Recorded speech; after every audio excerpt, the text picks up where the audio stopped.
போன வாரம் போன வகுப்புல நம்ம இந்த வைஷ்ணவ தோற்றம் அப்படிங்கிற தலைப்புல இந்த தொடர் சொற்பொழிவு ஆரம்பிச்சிருக்கிறோம். இதனுடைய முதல் வகுப்புல நம்ம என்ன பார்த்தோம்?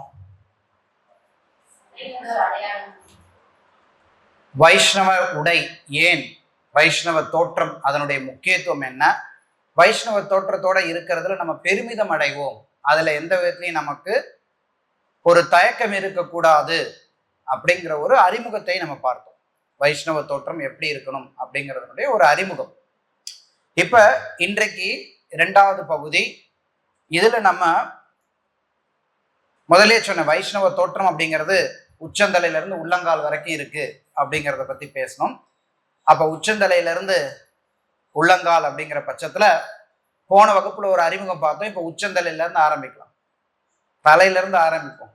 பொதுவா நம்மளுடைய வழிமுறை கால்ல இருந்து ஆரம்பிப்போம், ஆனா இதுல நம்ம ரிவர்ஸ்ல போகலாம், தலையில இருந்து ஆரம்பிக்கலாம். ஓகே, தலைமுடி மலிக்கிறது, குடுமியினுடைய நடைமுறை என்ன, பெண்களுடைய கூந்தல் நடைமுறை என்ன, இது வைஷ்ணவருடைய தோற்றத்துல எப்படி இருக்கணும், ஒரு வைஷ்ணவர் அவருடைய தலைமுடி சார்ந்தது எப்படி இருக்கணும், அந்த வைஷ்ணவருடைய குடுமியின் நடைமுறை என்ன, பெண்களுடைய கூந்தல் சார்ந்த வைஷ்ணவ விதிமுறைகள் நெறிமுறைகள் வழக்கம் என்ன பார்க்கலாமா? ஓகே, ஜா ஸ்ரீல பிரபுபாத் கி ஜாய். அடுத்த வகுப்புல நம்ம திலக்கம் கண்டி மாலை அதை பற்றி பார்ப்போம். அதுக்கு அடுத்த வகுப்புல மேலாடை அப்புறம் கீழாடை, இதுல சில விஷயங்கள் எப்படி போகுதுன்னு பார்ப்போம். ஓகே, ஸோ தலையை மலிக்கிறது, மொட்டை அடிக்கிறது. ஓகே, ஸோ இது சம்பந்தமா முதல்ல நம்ம வேத பாரம்பரியம் என்ன சொல்லுது அப்படிங்கிறத பார்க்கலாம். வேத பாரம்பரியத்துல ஆண்களுடைய தலையை பொறுத்த வரைக்கும் ரெண்டு ஆப்ஷன் தான் அவங்களுக்கு. ஒன்று, அவங்க மலித்த தலையோட இருப்பாங்க, இல்லை தலையை எப்பவுமே மலிக்கவே மாட்டாங்க. தலைய தாடிய எதையுமே நல்ல நீட்டமா வளர விட்டுருவாங்க, இல்லை வழக்கமாக மடிப்பார்கள். இது வேத பாரம்பரியம். தலைமுடியை எப்போ வலிக்கிறாங்களோ அப்பதான் தாடி மீசைய அப்பதான் அதே நேரத்துல தான் தாடி மீசையும் வலிப்பாங்க. தாடி மீசையை தனியா வலிக்கிறது அப்படிங்கிற பழக்கம் வேத பாரம்பரியத்துல கிடையாது. தலைமுடிய சேர்த்து மலிக்கிறாங்க அப்படிங்கிறது எப்ப செய்வாங்கன்னா பௌர்ணமி அன்னைக்கு செய்வாங்க. இதுதான் வேத பாரம்பரியம். நினைச்ச நாள்லாம் ஒருத்தவங்க வேத பாரம்பரியத்துல தலைமுடியை மலிக்க மாட்டார்கள், பௌர்ணமி அன்னைக்கு மலிப்பார்கள். இருந்தாலும் இன்றைக்கு நடைமுறைக்கு ஸ்ரீல பிரபுபாதர் நமக்கு வேத பாரம்பரியத்துல எல்லா விஷயத்தையும் அப்படியே நம்ம பின்பற்றணும், எல்லா சூழ்நிலையிலையும் அப்படியே பின்பற்றணும் அப்படிங்கிறது கிடையாது. சில விஷயங்கள் சூழ்நிலைக்கு தகுந்தாற் போல மாற்றி இருக்கிறார். குறிப்பாக வைஷ்ணவ உடையில இது நிறையவே பொருந்தும். ஒரு உதாரணத்துக்கு எடுத்துக்கொண்டோம் அப்படின்னா நிறைய விஷயங்கள் சொல்லலாம். வேத பாரம்பரியத்துல காவி உடை அப்படிங்கிறது சன்னியாசிகள் மட்டுமே உடுத்துவார்கள், பிரம்மச்சாரிகள் காவி உடை உடுத்த மாட்டார்கள். ஆனால் ஸ்ரீல பிரபுபாதர் பிரம்மச்சாரிகளுக்கும் காவி உடை உடுத்த சொல்லி அறிவுறுத்துகிறார். வேத பாரம்பரியத்துல தைத்த உடைகள் அணிய மாட்டார்கள். ஸ்ரீல பிரபுபாதர் குர்தா அணிய சொல்லியிருக்கிறார். ஆண்களுக்கு பூஜை நேரத்துல ஆண்கள் தைத்த உடைகள் தையல் இருக்கக்கூடியது அணிய மாட்டார்கள். ஆனால் பெண்கள் தைத்த உடைகளை அணிகிறாங்க. ஸோ நிறைய விஷயங்கள் வேத பாரம்பரியத்தோடு இன்றைக்கு இருக்கக்கூடிய சூழ்நிலை, இன்றைக்கு இருக்கக்கூடிய சமுதாயத்துல நம்ம எப்படி வாழணும் அப்படிங்கிறதையும் ஒத்து போற விதத்துல சொல்லியிருக்கார் பிரபுபாதர். எல்லாருக்கும் புரியுற மாதிரி இன்னொரு சிம்பிளான ஒரு எக்ஸாம்பிள் சொல்லணும் அப்படின்னா, வேத பாரம்பரியத்துல பொதுவாக சாதுக்கள் கோமணத்தோடு வாழ்வார்கள். அது ஒரு வழக்கமான ஒன்றாக இருந்தது. ஆனா இன்றைக்கு சமுதாயத்தினுடைய நடைமுறையை கருத்தில் கொண்டு ஸ்ரீல பிரபுபாதர் அந்த மாதிரி ஒரு விஷயத்தை நமக்கு அறிமுகப்படுத்தும். ஸோ இதெல்லாம் நம்ம வந்து சூழ்நிலைக்கு தகுந்த மாதிரி சில விஷயங்கள் மாற்றி ஏற்றுக்கொள்ளப்படுகிறது அப்படிங்கிறத பார்க்குறோம். இது நிறைய வரும் நமக்கு.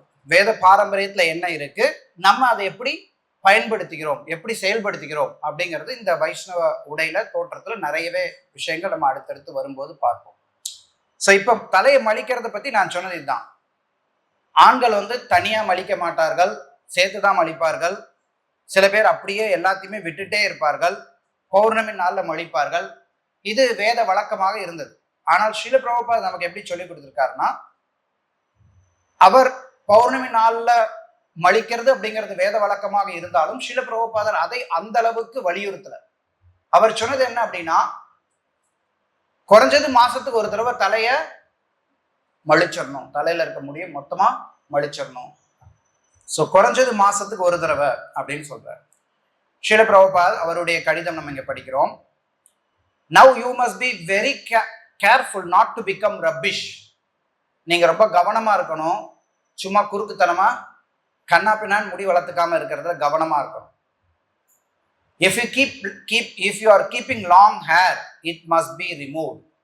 நீண்ட முடி உங்ககிட்ட இருக்கு அப்படின்னா அதை நீங்க எடுத்தாகணும். All of my disciples must be clean shaven. என்னுடைய சிஷ்யர்கள் எல்லாரும் நல்ல நல்ல தூய்மையா மலிச்சு இருக்கணும். ஓகே, என்னுடைய சிஷ்யர்கள் எல்லாரும் எப்படி இருக்கணுங்கிறார் பிரபுபாதர்? clean shaven. They can visit, but anyone who wants to remain with us must be clean shaved. சும்மா கோயிலுக்கு வந்து போயிட்டு இருக்கலாம், வந்து போயிட்டு இருக்கிறவங்களை பத்தி பேசல இங்க. யாராவது ஒருத்தவங்க நம்ம கூடவே வாழணும்னு நினைச்சாங்கன்னா அவங்க கிளீன் ஷேவ்டா இருக்கணும். ஓகே, இது பிரபுபாதருடைய கடிதம் 30 ஆகஸ்ட் 1974. அடுத்ததா பிரபுபாதர் அவருடைய சொற்பொழிவுல ஒரு இடத்துல சொல்றார், those who are keeping big hairs, they are rejected from my disciples. யாரு நீளமா முடி வச்சுட்டு இருக்காங்களோ அவங்க என்னுடைய சீடர்கள் அப்படிங்கிற தகுதியிலிருந்தே நிராகரிக்கப்படுகிறார்கள். சில வாசகங்கள் நான் சொல்லும் போது நிறைய மக்களுக்கு கொஞ்சம் ஆச்சரியமா இருக்கலாம், அதிர்ச்சியா கூட இருக்கலாம் சில விஷயங்கள். ஏன்னா பல விஷயங்கள் இன்னைக்கு ஸ்ரீல பிரபுபாதருடைய நேரடி அனுகிரகம் இல்லைங்கிறதுனால நிறைய விஷயங்கள் இன்னைக்கு இஸ்கான்ல மாறி போயிருக்கு. நிறைய விஷயங்கள் நம்மளுடைய பக்தர்கள் பின்பற்றாமல் இருக்கிறீர்கள். அதெல்லாம் தெரிஞ்சுக்கிறதுக்காக தான் நம்ம இந்த தொடர் வகுப்பே நடத்துறோம், வைஷ்ணவ தோற்றம் அப்படிங்கிறத பத்தி. என்னப்பா இது, நாங்களும் இவ்வளவு வருஷம் இஸ்கான்ல வர்றோம், யாரும் எங்களை வந்து தலையை மலிக்க சொல்லவே இல்லையே, நீங்க என்ன இப்ப புதுசா சொல்றீங்க அப்படின்னு கூட சில பேர் நினைக்கலாம். ஆனா பிரபுபாதர் என்ன சொன்னாங்கிறத திருப்பி சொல்றது, அதை உங்களுக்கு சொல்லி தர்றது என்னுடைய கடமை. அதை எந்த அளவுக்கு நீங்க ஏற்று செயல்படுத்துறீங்க அப்படிங்கிறது உங்க கையில இருக்கு, அது உங்களுடைய பொறுப்பு. சரியா? அதனால பிரபுபாதர் இங்க சொல்றார், யார் வந்து நீளமா முடிவு வச்சுக்கிட்டு இருக்கணும்னு நினைக்கிறாங்களோ அவங்க என்னுடைய சிஷ்யர்கள் அப்படிங்கிற தகுதியில இருந்து நிராகரிக்கப்படுகிறார்கள். சிஷ்யனே கிடையாது போங்க. ரொம்ப கடினமான வாசகம் தான், ஆனால் உண்மை. பிரபுபாதர் என்னுடைய சீடர்கள் இப்படி இருக்கணும்னு சொல்றார். அப்ப நம்ம அவருடைய சீடர்கள்னு சொல்லிட்டு அவர் சொன்ன மாதிரி இல்லாட்டி எப்படி? புரியுதா? அடுத்து இன்னொரு கடிதத்துல பிரபுபாதர் சொல்றார், at least once in a month you must be clearly shaven header. மாசத்துல ஒரு தடவையாவது குறைஞ்சபட்சம் தலையை மலிச்சிடணுங்கிறார். ஓகே, மேலும் ஸ்ரீல பிரபுபாத் சொல்றார், சுபல் பிரபு அப்படிங்கிறவர் ஸ்ரீல பிரபுபாதருடைய நினைவுகளை வந்து சொல்றார். When we asked Srila Prabhupada for initiation, he asked me to shave my head. பிரபுபாதர்கிட்ட போய் தீட்சை கேட்டேன். நான் தீட்சை கேட்டதையும் பிரபுபாதர் என்ன சொன்னார்னா, நீ தலையை மலிச்சிட்டு வாங்க. I had long hair and a beard and I said, எனக்கு நல்ல தலைமுடி பெருசா இருந்தது, தாடிலாம் இருந்தது. அப்ப நான் பிரபுபாதர்கிட்ட சொன்னேன், why do you want me to shave my head? ஏன் என் தலையை வந்து மலிக்கணும்னு ஏன் நீங்க நினைக்கிறீங்க? கிருஷ்ணருக்கு நீளமான முடி இருக்கு, பார்த்துருக்கோம்ல. கிருஷ்ணர் எப்பவுமே நீளமான முடி வச்சுருக்கார். ராமருக்கு நீளமான முடி இருக்கு, சைத்தன்யருக்கு நீளமான முடி இருக்கு, இயேசு கிறிஸ்து கூட நீளமா முடி வச்சிருந்தார். நான் ஏன் என் தலையை மலிக்கணும் அப்படின்னு கேட்கிறார். நல்ல கேள்வி தானே? நல்ல கேள்விதான். ஆனா பிரபுபாதர் என்ன பதில் சொன்னார்? பிரபுபாதர் வந்து தலையை சொல்லிட்டு சிரிச்சுட்டே சொல்றார், ஏன் நீ மலிக்கணும்னா இப்ப நீ என்ன பின்பற்ற, நீ என்ன ஃபாலோ பண்ணிட்டு இருக்க, அப்ப நான் சொல்றதை செய்யறதுதான் ஓ வேலை, அவ்வளவுதான். நீ என்ன ஃபாலோ பண்ணிட்டு இருக்க, நான் சொல்றதை நீ செய்யணும், அவ்வளவுதான் ஓ வேலை. சோ பிரபுபாதர் இன்னொரு இடத்துல சொல்றார், முடிய வளர்த்துட்டு போறது அப்படிங்கிறது ஹிப்பி மனப்பான்மைங்கிறார். ஹிப்பி மனப்பான்மை மறுபடியும் உங்ககிட்ட வருதுங்கிற. ஹிப்பி மனப்பான்மைனா என்ன? ஹிப்பி மனப்பான்மை அப்படிங்கிறது சமுதாயத்துக்கு, ஹிப்பி தெரியும் எல்லாருக்கும், பிரபுபாதருடைய வாழ்க்கை வரலாறு படிச்சிருப்பீங்க தெரியும். இருந்தாலும் ஹிப்பி மனப்பான்மை இன்னைக்கு யாருமே ஹிப்பி இல்லையே நீங்க நினைக்கலாம், அப்படி கிடையாது. ஹிப்பி மனப்பான்மை என்ன அப்படின்னா, சமுதாயத்துல என்ன வழக்கமா என்ன ஒரு நடைமுறை இருக்கோ அதற்கு எதிராக, அதற்கு மாற்றாக, அந்த மாதிரி நான் இருக்க மாட்டேன், வேற மாதிரி இருப்பேன் அப்படின்னு நினைச்சுக்கிட்டு அந்த மாதிரி நினைக்கக்கூடிய ஒரு ஆட்களை கூட்டம் சேர்த்துக்கிட்டு அவங்க எப்படி இருப்பாங்களோ அப்படி இருக்கிறது. இதுதான் ஹிப்பி மனப்பான்மை. இப்ப ஒரு உதாரணத்தை பார்த்தோம்னா, இன்றைக்கு ஆண்கள் மத்தியில இருக்கக்கூடிய ஒரு ஹிப்பி மனப்பான்மை அப்படிங்கிறது நான் என்ன சொல்வேன்னா, இந்த ஒரு மாதிரி குட்டியா உருந்தாடி ஒண்ணு வச்சுக்கிட்டு ஒரு மாதிரி ஸ்டைலிஷ் நினைச்சுக்கிட்டு இருக்கிறாங்க பாத்தீங்களா. சோ அது ஒரு வகையான ஹிப்பி மனப்பான்மை தான். ஏன்னா எல்லாரும் அப்படிதான் இருக்கிறான் ஊர் நாட்டுல. இதுக்கு முன்னாடி நம்ம முன்னோர்கள்லாம் எப்படி இருந்தாங்களோ அப்படி இருக்கிறதுக்கு எங்களுக்கு விருப்பம் இல்லை. ஹிப்பிகளுடைய மனப்பான்மை என்னன்னா, எங்களுடைய முன்னோர்கள் பெரியவர்கள் எப்படி இருந்தாங்களோ அந்த மாதிரி நாங்க இருக்க மாட்டோம், நாங்கள் தனித்து இருப்போம், நாங்க வித்தியாசமா இருப்போம், வித்தியாசமா எங்க ஆளுங்கள்லாம் எப்படி இருக்காங்களோ அப்படி இருப்போம் அப்படின்னு நினைக்கிறதுக்கு ஹிப்பி மனப்பான்மை. சரியா? ஸ்ரீல பிரபுபா என்ன சொல்றார் ஹிப்பி மனப்பான்மையை பத்தி? பிரபுபா சொல்றார், ரொம்ப ஒரு மாதிரி கேலியா சொல்றார், முடி வச்சு ரொம்ப அழகா இருக்கியே. அவருடைய சிஷ்யர் பாகவத பிரபு அவர் அப்படிங்கிற ஒரு பக்தர்கிட்ட சொல்றார், முடிய வச்சு ரொம்ப அழகா இருக்கியே, இதுக்கு என்ன விளக்கம் வச்சிருக்கிற, என்ன சொல்ற, ஏன் அப்படி முடி வச்சிருக்கிற அப்படின்னு கேட்கிறார். அந்த டிவோட்டி சொல்றார், நான் ஐரோப்பிய நாடுகளுக்கு போனேன், அங்க பிரச்சாரம் பண்றதுக்காக கொஞ்ச நேரம் போனேன் ஐரோப்பிய நாடுக்கு. ஐரோப்பாவுக்கு போனதுனால முடி வச்சுக்கணும்னு என்கிட்ட சில பேர் அறிவுரை கொடுத்தாங்க. வேற சிலர் நம்ம ஊர்ல சொல்லுவாங்களா, சில நேரம் அறிவுரை சொல்றதுக்குன்னே 4 பேர் இருப்பாங்க, அவங்க ஒன்றும் ஃபாலோ பண்ண மாட்டாங்க, எதேதோ அவங்களுக்கு தெரிஞ்சதுன்னு நினைச்சுக்கிட்டு எதையோ உளறின்னு இருப்பாங்க. அந்த மாதிரி ஒருத்தர் யாரோ உளறி இருக்கிறாங்க, ஒரு அறிவுரை கொடுத்துருக்காங்க. பிரபுபா சொல்றார், நாங்க நம்ம கோர்ட்டு கேஸையே வின் பண்ணோம், தலையை மழிச்சிட்டு போய் நீ என்ன ஐரோப்பாவுக்கு போறதுக்காக தலையை மழிக்காம போறியான்னு கேட்கிறார். பாகவத் சொல்றார், நான் என்ன செய்யறதுன்னு ஒரு அறிவுரையை கேட்டேன், தலையை வச்சுக்கணும், முடிய வச்சுக்கணுமா ஷேவ் பண்ணுமான்னு கேட்டேன் அப்படின்னு அவர் சொல்ல வரார், ஏதோ சொல்ல வரார். பிரபுபா சொல்றார், what is that nonsense advice? என்ன அபத்தமா அறிவுரை வாங்கிட்டு இருக்காங்க, யார் உனக்கு அந்த மாதிரி அறிவுரை கொடுத்தது? Who is that rascal? யார் அந்த அயோக்கிய பையன்? இந்த மாதிரி உனக்கு அறிவுரை கொடுத்த அயோக்கியன் யாரு? Advice, by keeping hair you become beautiful and become victimise. தலைமுடி இருந்ததுன்னா அது மூலமா நீ அழகா இருக்க நினைச்சிட்டு மாயா ஒன்ன வசியப்படுத்திடும். மாயையினுடைய லட்சணங்கள்ல ஒன்று நமக்கு முடிய நல்லா வச்சுக்கிட்டு ஸ்டைல் பண்றதுல. Advice, this mentality is going on outside to keep hair. முடிய நல்லா வச்சுக்கணும், முடிய வச்சுக்கிட்டு அழகு பார்த்துக்கிட்டு இருக்கணுங்கிற ஒரு மனப்பான்மை வெளி உலகத்துல நிறைய இருக்கு. We are known as shaven hair, the whole society. நம்ம வெளி உலகத்துல எப்படியோ இருக்கிறான், நம்மளுடைய அடையாளம் என்னன்னா shaven hair. மேலும் தொடர்றார். அப்ப ஹரிஷோரி பிரபு கேட்கிறார், அவரை பார்த்து கேட்கிறார், அவரும் கொஞ்சம் முடி வச்சிருக்காரு போல இருக்கு அந்த நேரத்துல. அதெல்லாம் அவர் பார்க்கறதுக்கு முன்னாடி அவரே சொல்றார், நான் மாசத்துல ஒரு தடவை ஷேவ் பண்ணேன், இப்ப ஷேவ் பண்ணி 3 வாரம் ஆச்சு, கொஞ்சம் அதிகமா வளர்ந்துருச்சு அப்படிங்கிறார். பிரபுபா சொல்றார், எவ்ரி ஃபோர்ட்நைட். இதுக்கு முன்னாடி நம்ம பார்த்தோம் ஒரு இடத்துல பிரபுபா மாசத்துக்கு ஒரு தடவைன்னு சொல்றாரு, ஆனா முடி திப்புன்னு வரும்போது பிரபுபா சொல்றார் எவ்ரி ஃபோர்ட்நைட், 5 நாளைக்கு ஒரு தடவை ஷேவ் பண்ணு. முடி வளருதுன்னு தெரியுது இல்ல, அப்ப எதுக்கு ஒரு மாசத்துக்கு எதுக்கு நீ வெயிட் பண்ற, ஷேவ் பண்ணு சீக்கிரம். At least before going to the Europe 6 years ago you were keeping hair. Europe போறதுக்கு 6 வருஷத்துக்கு முன்னாடி யூரோப் போனப்ப நீ முடி வச்சிருந்த, யூரோப்புக்கு போகணும்னு சொல்லிட்டு உனக்கு இந்த மாதிரி முடி வச்சுக்கிறதுக்கு ஆசை இருக்கு. அந்த ஹிப்பி மென்டாலிட்டி அந்த இடத்துல இருக்கு.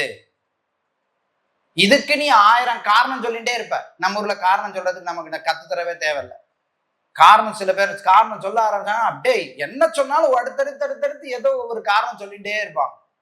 அது மாதிரி பிரபுபா சொல்ற, நீ ஒரு நல்ல காரணம் சொல்ற மாதிரி நினைக்கிற. எல்லாரும் அவனுக்கு தெரிஞ்ச அட்வைஸ கொடுக்குறான், சில விளக்கமும் கொடுக்குறான். ஆனா எப்ப நீங்க இந்த ஹிப்பி மனப்பான்மையை விடுவீங்கன்னு எனக்கு தெரியல. லாவண்யம் கேசதாரணம், இது பாகவதத்துல இருக்கக்கூடிய கூற்று. கலியுகத்துல அழகு அப்படிங்கிறது முடிய அலங்காரம் பண்ணினாலே அழகுன்னு நினைச்சுக்கிறாங்க. அப்படித்தானே இருக்கு இந்த உலகத்துல சமுதாயம். அது பாகவதம் சொல்லியிருக்கு. அதை மேற்கோள் காட்டுற, விக்டிம் ஆஃப் கலியுகா, கலியுகத்துல நம்ம பலியாகிறோம். There are so many things to victimize over the living entities in Kaliyuga. ஜீவன்கள் கலியுகத்துல பல விதங்கள்ல கலியுகம் ஜீவன்களை நாசம் பண்ணுது. அண்ட் ஒன் இஸ் தட், அதுல ஒண்ணு என்னன்னா, அவன் நினைக்கிறான் நான் நல்ல முடி வச்சுக்கிட்டேன்னா அழகா இருப்பேன்னு நினைக்கிறான். ரைட்? அந்த எண்ணம் எல்லாருக்கும் இருக்குல்ல, நல்லா முடி வச்சுக்கிட்டா அழகா இருப்போம். நிறைய முடி இருந்தால் நல்லா ஷேவ் பண்ணிட்டு இப்படி ஒரு ஹேர் ஸ்டைல், அப்படி ஒரு ஹேர் ஸ்டைல், இங்கிட்ட ஒன்று அங்கிட்ட ஒன்று டிஃப்ரெண்டாக ஹேர் ஸ்டைல் பண்ணால் நம்ம அழகா இருப்போம்னு நினைக்கிறோம். ஸோ இதுதான், இது கலியுகத்தினுடைய ஒரு அறிகுறி. தட்ஸ் ஆல், இவ்வளவுதான். இதுக்கு மேல ஒன்றும் விளக்கமே தேவையில்லை. அவர் ட்ரேட்மார்க் இஸ் கிளீன் ஷேவன். நமக்கு ட்ரேட்மார்க் என்னன்னா முழுசா மடிச்சிருக்கிறதா நம்மளுடைய trademark. They say that Hare Krishna people shaven hair. Hare கிருஷ்ணாக்காரங்களா தலையை மலிச்சுட்டு இருப்பாங்கப்பா. இதுதான் நம்மளுடைய அடையாளம். பிரபுபாத் மேலும் சொல்றார், அந்த இடத்துல ஹரிஷோர் ஷேவன் ஹெட்ங்கிற பிரபுபாத் தொடர்றார். ஏன் நீங்க அப்போ முடிய வச்சு மாயா கிட்ட பலியாகணும்? What victory you will gain? இந்த முடி இருக்கிறனால உனக்கு நீ என்னத்தை சாதிக்க போற? உனக்கு என்ன கிடைக்க போகுது? நீ என்ன ரோமன் எம்பையரை போய் பிடிக்க போறியா? நாட்டையே போய் ஆட்சி பண்ண போறியா முடிய வச்சுக்கிட்டு? ஹிப்பி மென்டாலிட்டி தான், வேற எதுவுமே இல்லை. இது இதயத்துக்குள்ளார இருக்கு, வாய்ப்பு கிடைச்ச உடனே வெளியில வருது. பிரபுபா சொல்றார், வெயில் காலத்துல எல்லாம் காஞ்சு போயிருக்கும், நிலமெல்லாம் காஞ்சு போயிருக்கும். மழை வந்தறியும் நிறைய செடி முளைக்கும்.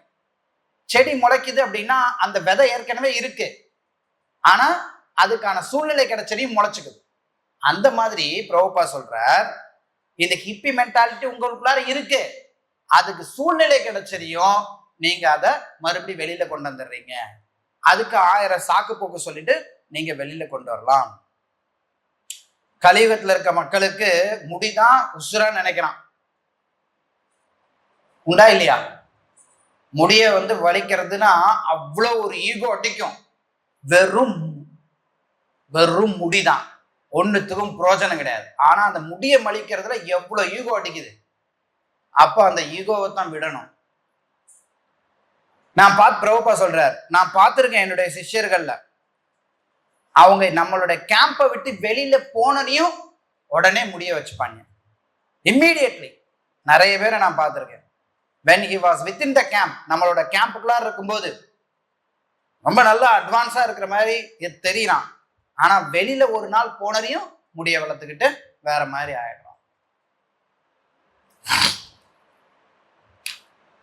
ஹரிஷ், ஓகே. இது பிரபுபாதருடைய 29 மே 1977 நடந்த உரையாடல். பிரபுபாதர் ஒரு தகவல் அவருடைய கோயில் தலைவர்களுக்கும் ஜிபிசி எல்லாருக்கும் அனுப்பிச்சு வைக்கிறார். ஒரு தகவல் அனுப்புறார். We are known all over the world as shaven headed. அது முடிஞ்சிருச்சு, அந்த கான்வர்சேஷன் முடிஞ்சிருச்சு. அடுத்தது, இது பிரபுபாதர் அபிஷியலா எல்லா டெம்பிள் பிரசிடென்ட்ஸுக்கும் எல்லா ஜிபிசிக்கும் அனுப்பி வைக்கிறார். ஒரு லெக்சர் கொடுத்துட்டு அந்த லெக்சர்ல இந்த நோட்ஸ் எடுத்து அனுப்புங்க அப்படின்னு சொல்லி அனுப்ப சொல்றார். என்ன அனுப்ப சொல்றார்? We are known all over the world as shaven headed. உலகம் முழுக்க நம்மளை எப்படி தெரிஞ்சு வச்சிருக்காங்க? எப்படி தெரிஞ்சிருக்காங்க? shaven headed, மழித்த தலையுடைய ஆள்க, மொட்டை அடிச்சவங்க இவங்க அப்படிங்கிறது தெரிஞ்சு வச்சிருக்காங்க. Is it not? Now we are becoming hair headed. இந்த பிரபுபாதர் எப்ப சொல்றாரு? 1976 77. பிரபுபாதர் காலத்துல கொஞ்சம் அப்படி துளிர் விட்டது, பிரபுபாதர் திட்டினாரு. ஆனாலும் நம்ம இன்னைக்கு 50 வருஷம் ஓடிடுச்சு. இன்னைக்கு பார்த்தோம் அப்படின்னா தலையை மழிக்கணும்னு சொன்னோம்னா நம்மள கிறுக்கனா பாக்குறாங்க. இஸ்கான்லயே நிறைய பேர் உண்டா இல்லையா? எல்லாம் ரொம்ப ஷாக்காகி நிக்காதீங்க, இருக்கிற நிதர்சனத்தை தான் சொல்றேன். உண்டா இல்லையா? எஸ். ஆனா இதுதான் பிரபுபாதருடைய விஷயம். we are forgetting shaving. Shave பண்றதுக்கு மறந்துடுறோம். because there is a little leniency, immediately faulty things are creeping in. கொஞ்சம் அப்படியே அசால்ட்டா இருந்தோம்னா தப்பான விஷயங்கள்லாம் உள்ள வளர்ந்துட்டே போகுது. அதனால நம்ம வந்து ஷேவன் ஹெட்டட்னு அறியப்பட வேண்டும். முடிவச்ச தலை நமக்கு இருக்கக்கூடாது. குறைஞ்சது மாசத்துக்கு ஒரு தடவையாவது கிளீனா ஷேவ் பண்ணணும். On the bright fortnight, முழு நிலா இருக்கிறப்ப, பௌர்ணமி அன்னைக்கு, ஏகாதசி முடிச்சு 4 நாள்ல ஷேவ் பண்ணுங்க. மாசத்துக்கு ஒரு தடவை நம்ம கிளீன் ஷேவன் ஆகணும். பிரபுபாதர் எடுத்து சொல்றாரு, பிள்ளைங்க எல்லாம் வளர்ந்ததுக்கு அப்புறம் அவங்கள திட்டினா நல்லா இருக்காரு. நம்ம ஊர்ல சொல்லுவாங்கல்ல, தோளுக்கு வந்த பிள்ளைய திட்டாதம்பாங்கல்ல. பிரபுபாதர் சொல்றார், நீங்க எல்லாம் சிஷ்யர்கள்லாம் வளர்ந்துட்டீங்க. சிஷ்யனோ பையனோ வளர்ந்துட்டான் அப்படின்னா அவனை திட்டக்கூடாது. அப்படி திட்டினோம்னா அந்த இடத்துல வந்து உறவு முறிஞ்சு போயிடும். பிரபுபாதர் சொல்றார், so before being chastised you should be conscious that our rules and regulation must be observed. அதனால நான் உங்களை திட்ட விரும்பல, ஆனா நான் திட்ட ஆரம்பிக்கிறதுக்கு முன்னாடி நம்மளுடைய ரூல்ஸ் அண்ட் ரெகுலேஷன்ஸை ஃபாலோ பண்ணணுங்கிறத புரிஞ்சுக்கோங்க. இப்ப நம்ம கோயில்ல கூட அதே தான் நிலவரம். நான் ஏற்கனவே நிறைய தடவை சொல்லியிருக்கேன், இங்க நிறைய பேர் எல்லாருமே சூப்பர் சீனியரா இருக்கீங்க, யாரையும் நான் எதையுமே சொல்ல விரும்புறதே இல்லைன்னு. உண்டா இல்லையா? சொல்லியிருக்கேனா இல்லையா? ஏறக்குற எல்லார்ட்டையும் சொல்லியிருக்கேன். ஏன்னா எல்லாருமே சூப்பர் சீனியர் ஆனதுக்கு அப்புறம் ஏதாவது ஒன்று சொன்னோம்னா அது நமக்கு பிரச்சனையா தான் ஆகும். அதுதான் பிரபுபாதிங்க சொல்ற, வளர்ந்த பையனை நம்ம சொல்லக்கூடாது. ஸோ இருந்தாலும் திட்ட ஆரம்பிக்கிறதுக்கு முன்னாடி அவங்க பின்பற்ற வேண்டிய விஷயங்களை பின்பற்ற வேண்டும். பிரபுபாதர் சொல்றார், with folded hands I request you. கை கூப்பி உங்ககிட்ட வேண்டிக்கிறேன், don't become hippies again by growing hair. முடிய வளர்த்து மறுபடி hippie ஆயிடாதீங்க. keep your head cleansed at least once in a month, that is my request. பிரபுபாதர் சொல்றார், இது என்னுடைய வேண்டுகோள். சரி, அடுத்து இது பிரபுபாதருடைய உபதேசங்கள் பார்க்கணும். ஏன் ஷேவ் பண்ணணும்னு சொல்றார் பிரபுபாதர்? தெரியும்ல. சரி, பிரபுபாதர் சொல்றார் ஷேவ் பண்ணணும்னு சொல்றார், ஓகே. ஏன் ஷேவ் பண்ணணும்? ஏன் மலிக்கணும்?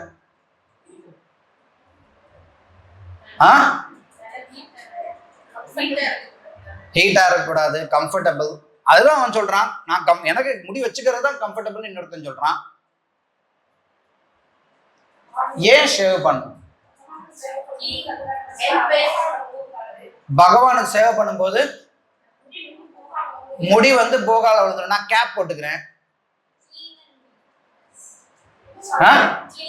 கிளென்லினஸ் அண்ட் நீட், தூய்மையா இருக்கிறதுக்காக.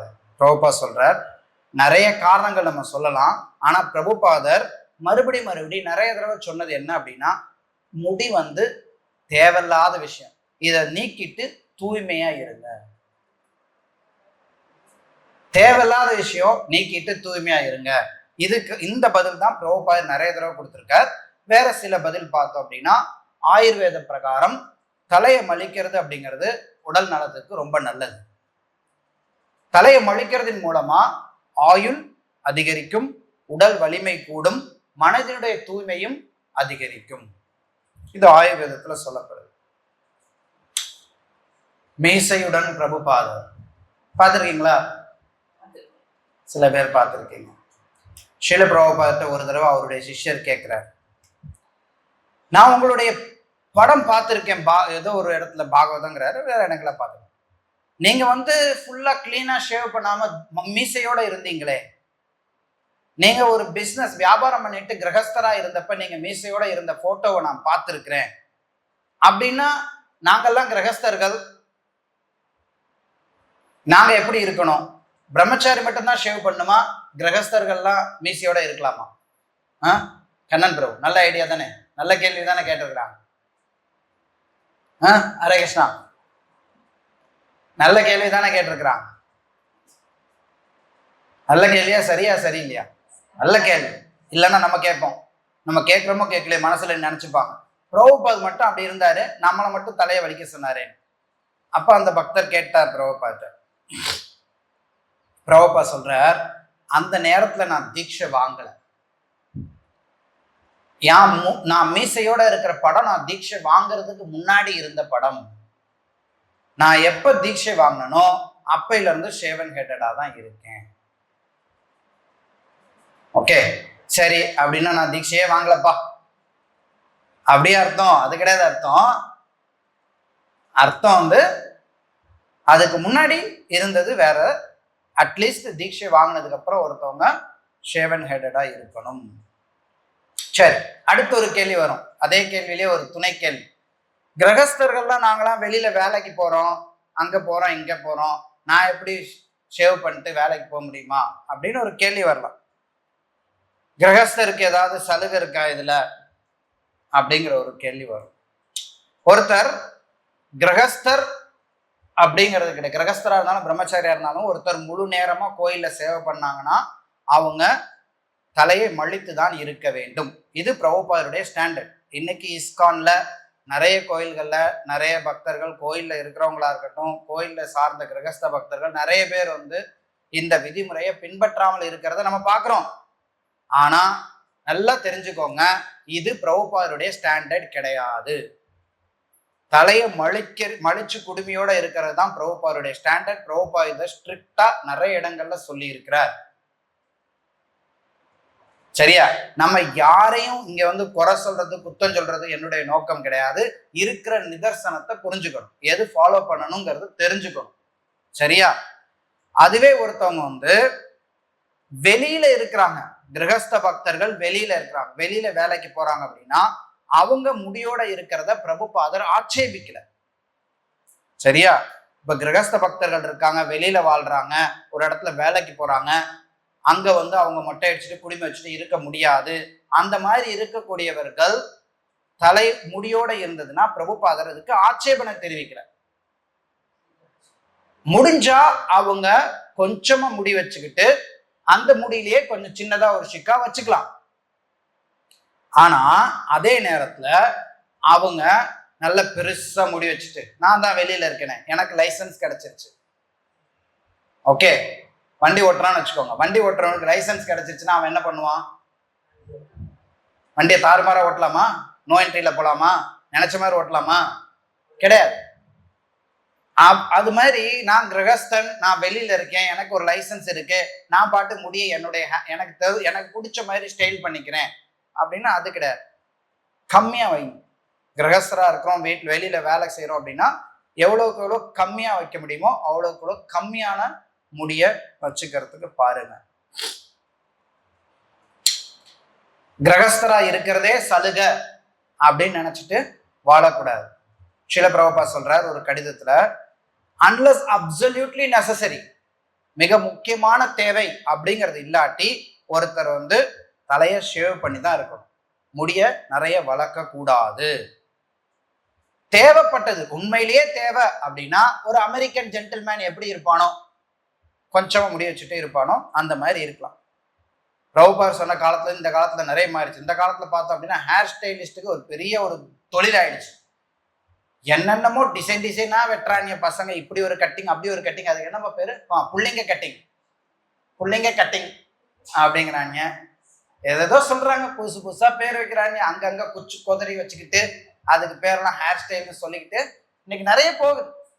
அந்த மாதிரிலாம் இல்லாம ஒரு ஜென்டில்மேனா எவ்வளவு முடி இருக்கணுமோ அந்த மாதிரி கம்மியா வச்சுக்கிட்டு இருக்கலாம். ஸோ இதுதான் வந்து ஸ்ரீல பிரபுபா இந்த கடிதத்துல சொல்றாரு. அடுத்து ஒரு கொஸ்டின், தீட்சையின் போது முடியெடுத்தல்.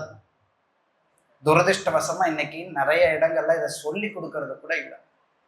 ஸ்ரீல பிரபுபாவுடைய ஸ்டாண்டர்ட் என்னன்னா, நீங்க வெளியில இருந்தாலும் சரி உள்ள இருந்தாலும் சரி தீட்சை என்னைக்காவது தலையை மொழிங்க. தீட்சை வாங்குறாங்க அப்படின்னா தீட்சை அன்னைக்கு தலையை மொழிக்கணும். ஏன்னா அது சரணாகதியினுடைய ஒரு அம்சத்தை வெளிப்படுத்துகிறோம். ஒருத்தவங்க தீட்சை வாங்குறாங்க அப்படின்னா தீட்சை அன்னைக்கு தலையை மடிக்கிறது அப்படிங்கிறது காலங்காலமா இருந்த வழக்கம். ஆனா இன்னைக்கு சில இடங்கள்ல பின்பற்றாங்க, பெரும்பாலான இடங்கள்ல இல்லை. ஆனா பிரபுபாதருடைய ஸ்டாண்டர்ட் அதுதான். தீட்சை வாங்கக்கூடிய பக்தர்கள் தீட்சை வாங்குற அன்னைக்கு தலைமுடியை மடிக்கிறாங்க. அவங்க கோயில் பக்தர்களா இருந்தாங்கன்னா தலைமுடியை மழித்த நிலையில அப்படியே தொடருவார். மற்றவர்களா இருந்தாங்கன்னா அதுக்கப்புறம் முடி வச்சுட்டு இருப்பாங்க. ஸோ இதுதான் பிரபுபாதர் நம்ம கொடுத்துருக்கக்கூடிய ஸ்டாண்டர்ட். ஷீல பிரபுபாத் சொல்றார், அவருடைய லெக்சர் 27 ஏப்ரல் 1976. இதெல்லாம் நான் ஏன் இந்த கொட்டேஷன்லாம் கொடுக்குறேன்னா, நான் ஏதோ எனக்கு தெரிஞ்சது வந்து சொல்றேன், இஸ்கானை நாங்க இது வரைக்கும் இதெல்லாம் கேள்விப்படலை, இவர் என்னடா புதுசா வந்து சொல்றாரு அப்படின்னு உங்கள சில பேர் நினைக்கலாம். இல்ல நம்ம இந்த வீடியோ வேற போடுறோம், இதை பார்த்து கேட்கறவங்க கூட நினைக்கலாம், இவர் என்னப்பா புதுசா சொல்றாரு, எங்க கோயில் இதெல்லாம் நாங்க சொல்லியே தரலையே, எங்க பக்தர்கள் இதெல்லாம் சொல்லி தரலையே அப்படின்னு நினைக்கலாம். அதுக்காக தான் நான் வந்து கொட்டேஷன்லாம் கொடுக்குறேன். ஓகே, டவுட் இருந்தா போய் பார்த்துக்கோங்க. பிரபுபா சொல்ற, நம்மளுடைய இயக்கத்துல ஒரு விஷயம் என்னன்னா, நீங்க தீட்சை பெறணும்னு விரும்புனீங்கன்னா கிளீன் ஷேவ் பண்ணி வரணும். 27 ஏப்ரல் 1976 லெக்சர்ல சொல்றாரு. அதே 76 மே மாசம் 3ஆம் தேதி ஒரு கான்வர்சேஷன்ல சொல்றாரு, தீட்சை வாங்க வர்றப்ப அவங்க ஷேவ் பண்ணி இருக்கணும், அதுதான் ஸ்டாண்டர்டா இருக்கணும். ஒருத்தர் தீட்சை வாங்கணும்னு நினைச்சுக்கிட்டு அதே நேரத்துல அந்த ஹிப்பி டெண்டன்சியோட இருந்தான்னா அது நல்லது இல்லை. அது நல்லதுன்னு நீங்க நினைக்கிறீங்களா? இல்லையே. நீ வெளியில இருந்து வந்துட்டு இருக்கிற, கீர்த்தனத்துல வந்து கலந்துக்கிற அப்படின்னா நீ எப்படி விருப்பப்படுறியோ அது மாதிரி வந்துட்டு போ. ஆனா தீட்சை வாங்கணும்னு நினைச்சீங்கன்னா ஆன்மீக குரு சொல்லக்கூடிய சட்ட திட்டங்களை கடைபிடிக்கணும். உண்டா இல்லையா? யார் வேணாலும் வாங்க, எத்தனை வருஷம் வேணாலும் வாங்க, வந்துட்டு போங்க. தீட்சை வாங்கணும்னு ஒரு ஆர்வமா வர்றீங்கன்னா தீட்சைனா என்ன? ஆன்மீக குரு கிட்ட சரணடையர். சரணடைகிறதுன்னு வந்ததுக்கு அப்புறம் ஒன்னுத்துக்குமே பிரயோஜனம் இல்லாத முடிய வச்சுட்டு என்ன இருக்கு? அவர் கொடுக்கக்கூடிய சட்ட திட்டத்தை நம்ம ஃபாலோ பண்ணணும். டெட்ராய்ட் ஒரு சம்பவம். இது டெட்ராய்ட்ல ஜூன் 15 1976 பிரபுபாதர் தீட்சை கொடுத்தார். அந்த தீட்சைக்கு வந்தவங்க நிறைய பேர் வெளியில இருக்கிறாங்க அப்படின்னு சொன்னப்ப டெட்ராய்ட்ல பிரபுபாதர் சரி பரவாயில்ல இவங்க ஷேவ் பண்ணாம இருக்கட்டும் அப்படின்னு சொல்லி அனுமதி கொடுத்தார். டெட்ராய்ட்ல ஒரு சம்பவம். அதே நேரத்துல தில்லியில இதே மாதிரி ஒரு சம்பவம் வந்து புதுடெல்லியில வந்தப்ப ஒருத்தர் பெரிய பிசினஸ்மேன், வெளியில இருக்கார், பிசினஸ்மேன், கிரகஸ்தர். ஆனா அவர் வந்து தலையை ஷேவ் பண்ணலன்னு சொல்லிட்டு பிரபுபாதருக்கு தீட்சை கொடுக்க முடியாதுன்னு சொல்லிட்டார். ஷேவ் பண்ணிட்டு வாங்க தீட்சை தரேன்ட்டார். ஸோ அப்படின்னா என்ன? ஸ்டாண்டர்ட் வந்து ஷேவ் பண்றது. சில நேரங்கள்ல பிரபுபாதர் ஏதாவது கன்செஷன் கொடுத்துருக்கலாம். ஓகே, ஆனா பிரபுபாதர் எதிர்பார்த்த ஸ்டாண்டர்ட் ஷேவ் ஹேட். அட்லீஸ்ட் தீட்சை நேரத்துல எப்பவுமே ஒருத்தவங்க கோயில்ல இருக்கிறாங்க அப்படின்னா எப்பவுமே ஷேவ் பண்ணியிருக்கணும். வெளியில இருக்காங்க, வேலை செய்யறாங்க அப்படின்னா அட்லீஸ்ட் தீட்சை நேரத்துல ஷேவ் பண்ணணும். இதுதான் பிரபுபாதர் கொடுத்திருக்கக்கூடிய ஸ்டாண்டர்ட். அடுத்து வேற என்ன சலுகைகள் நமக்கு கிடைக்கும்? ரொம்ப குளிர் ஜாஸ்தியா இருக்கு, இங்க குளிர் கிடையாது, பிரபுபாதர் இருந்த இடத்துல குளிர் நிறைய இருந்தா இருந்தது. அவங்க எல்லாம் கேக்குறாங்க, கோவிந்தா குளிர்காலத்துக்கு ஏதாவது சலுகை உண்டா அப்படின்னு கேக்குறாங்க. பிரபுபாதர் என்ன சொன்னா, நீங்க காரணம் 1000 சொல்லுவீங்க, அதெல்லாம் நான் கண்டுக்க போறது இல்லை. குளிர்காலமா இருந்தாலும் சரி ஷேவ் பண்றது பண்ணித்தான் ஆகணும். ஒருத்தர் சொல்ற, பிரபுபாதர் நான் ஷேவ் பண்ணனா எனக்கு சளி பிடிச்சிடும், தலை வந்து மொட்டையா இருந்ததுன்னா எனக்கு சளி பிடிச்சிடும், சரி தொப்பி போட்டு வாடினார். நம்ம முதல்ல சொன்ன சாக்கு போக்கு சொல்றதுக்கு நம்ம ஆளுங்க நிறைய சொல்லுவாங்க. அது மாதிரி ஒருத்தர் சொல்லிக்க, பிரபுபாதர் எனக்கு சளி பிடிச்சிடும்னு தொப்பி போட்டு வான்னு சொல்றாரு. ஸோ இது மாதிரி. சரி, இப்ப எப்ப நம்ம வந்து ஷேவ் பண்ணணும்? பௌர்ணமி அன்னைக்கு பண்றது சிறந்தது. குறைஞ்சபட்சம் மாசத்துல ஒரு நாள் பண்றது, மாசத்துல 2 தடவை பண்றதுங்கிறது சிறப்பு. சில பக்தர்கள் பார்த்தோம் அப்படின்னா தினமுமே ஷேவ் பண்ணிட்டு எப்பவுமே கிளீனாவே தெரிவாங்க. அதுவும் ஓகே, அவர்களுக்கு அது ஓகேனா ஓகே. ஆனா ஒண்ணு என்னன்னா, வளர்ற குழந்தைங்களாக இருக்கிறாங்க அப்படின்னா, குருகுலத்துல படிக்கிறாங்க, வளர்ற குழந்தைங்களுக்கு வந்து மாசத்துக்கு ஒரு முறை அதிகபட்சம், வளர்ற குழந்தைங்களுக்கு அதுக்கு கம்மியா 5 நாளைக்கு ஒரு தடவையோ 20 நாளைக்கு ஒரு தடவையோ ஷேவ் பண்ண கூடாதுங்க. இதுவும் எகைன் ஆயுர்வேதிக் இன்ஸ்ட்ரக்ஷன். பிரபுபாதரும் அதை சொல்லியிருக்காரு. வளர்ற குழந்தைங்களுக்கு அடிக்கடி தலைய மழிக்க கூடாது. மீசை தாடி மழிக்கிறது நான் முதல்ல சொன்ன வேத வழக்கத்துல தலையோட சேர்த்து வலிக்கணுங்கிறது வேத வழக்கம். ஆனா இன்றைக்கு சமுதாயத்துல குறிப்பா பிரச்சாரத்துல இருக்கிறவங்களுக்கு பிரபுபா சொல்லியிருக்கார், தாடி மீசை தனியா வலிக்கணும்னாலும் வலிங்கன்னு சொல்லியிருக்காரு. நான் முதல்ல சொன்னேன்ல, சில விஷயங்களை நடைமுறைக்கு தகுந்தாற் போல பிரபுபாதர் மாற்றி அமைத்திருக்கிறார். அதுல ஒன்று என்ன அப்படின்னா, தாடி மீசையோட இருக்காதீங்க. ஷேவ் பண்றது நீங்க 5 நாளைக்கு ஒரு தடவை, ஒரு மாசத்துக்கு ஒரு தடவை தலையை வலிச்சா கூட கீழே இருக்கிற தாடி மீசைய வலித்து விடுங்கள், மழித்து விடுங்கள். ஏன்னா பிரச்சாரத்துல இருக்கிறீங்க, வெளியில போகும்போது நம்ம கொஞ்சம் சரியா இருக்கணும். முத்துப்பிரபு, ஹரே கிருஷ்ணா. நல்லா தூக்கம் வருதா? எந்திரிச்சின்னு பேசினா தூக்கம் வராது, என்ன பண்றது? இன்னைக்கு பிரசன்டேட்டர் விட்டு வந்துட்டேன். ஸோ யாரு வெளியில யார் இந்த மாதிரி பிரச்சாரத்துல இருக்கோம், வெளியில போறோம், நிறைய மக்களை சந்திக்கிறோம் அப்படின்னா அப்ப நம்ம இந்த தாடி மீசைய அடிக்கடி மழிக்கிறதுங்கிறது ஒரு பழக்கமா வச்சுக்கணும். ஷில பிரபுபா இருந்தப்ப நியூ விருந்தாவனம் அப்படின்னு ஒரு இடத்த உருவாக்கி அங்க பண்ணை நிலங்களை ஏற்படுத்தினார். அங்க வசிப்பவர்கள்ட்ட பிரபுபா சொன்னார், ஒரு மாசத்துக்கு ஒரு தடவை மட்டும் வலிச்சிங்கன்னா போதும், எல்லாத்தையும் சேர்த்து வலிக்க சொல்லியும் சொன்னார். பிரச்சாரத்துக்கு போறப்ப பிரபுபா அட்ஜஸ்ட் பண்ணார். என்ன அட்ஜஸ்ட் பண்ணாரு? நீங்க மேல ஒரு மாசத்துக்கு வலிச்சாலும் கீழே இருக்கிறத அப்பக்கப்ப மடிச்சிருங்க அப்படின்னு சொல்லி சொன்னார். ஆனா பண்ணையில இருக்கிறாங்க, அவங்க ஃபார்ம் கம்யூனிட்டியில இருக்காங்க அப்படின்னா அந்த இடத்துல என்ன சொன்னார்னா, நீங்க ஒரு மாசத்துக்கு ஒரு தடவை மடிச்சிங்கன்னா போதும்னு சொன்னார். சரி, அடுத்த ஒரு கேள்வி, எப்ப தாடி மீசை வளர்க்கலாம்? தாடி மீசை வளர்க்கலாமா? எப்ப வளர்க்கலாம்? ஆஹா, ரொம்ப நல்லா இருக்கு இந்த டாபிக். சாதுர் மாசத்துல வளர்க்கலாம். ஓகே, அப்புறம் நீங்க என்ன சொன்னீங்க? குழந்தை கருவுல இருந்தா அதெல்லாம் நம்ம விஷயத்துல இல்ல. ஓகே, துக்க காலம் அதுவும் சேர்த்துக்கலாம் சில நேரங்கள்ல. Yes, okay. விரதம் அனுசரிக்கும் போது, சாதுர்மாசி போன்ற விரதம் அனுசரிக்கும் போது பொதுவா தாடி மீசைய வளர்க்கலாம். ஆனாலும் பிரச்சாரத்துல ஈடுபடுறவங்க சாதுர்மாசம்னு சொல்லிட்டு அப்படி வளர்த்துட்டு இருக்கிறதையும் பிரபுபாதர் ஊக்குவிக்கவில்லை. நல்லா புரிஞ்சுக்கணும். ஓகே, பிரச்சாரத்துல இருக்கிறவங்க சாதுர்மாசம்னு சொல்லிட்டு தலையெல்லாம் நல்லா நிறைய முடி வச்சுக்கிட்டு இருந்தாலும் பிரபுபாதர் அதை ஊக்குவிக்கவில்லை. சரி, வேற யாரு தான் தாடி மீசை வளர்க்கலாம்? யாருக்காவது சரும வியாதியில துன்பப்படுறாங்கன்னு வச்சுக்கோ, ஷேவ் பண்ணா பிரச்சனை இருக்கும் சிலருக்கு. ஓகே, ஸோ அந்த மாதிரி சரும வியாதியில துன்பப்படுறவங்க கொஞ்சம் ட்ரிம் பண்ணிட்டு கொஞ்சம் தாடி மீசையோட இருக்கலாம், தவறு கிடையாது.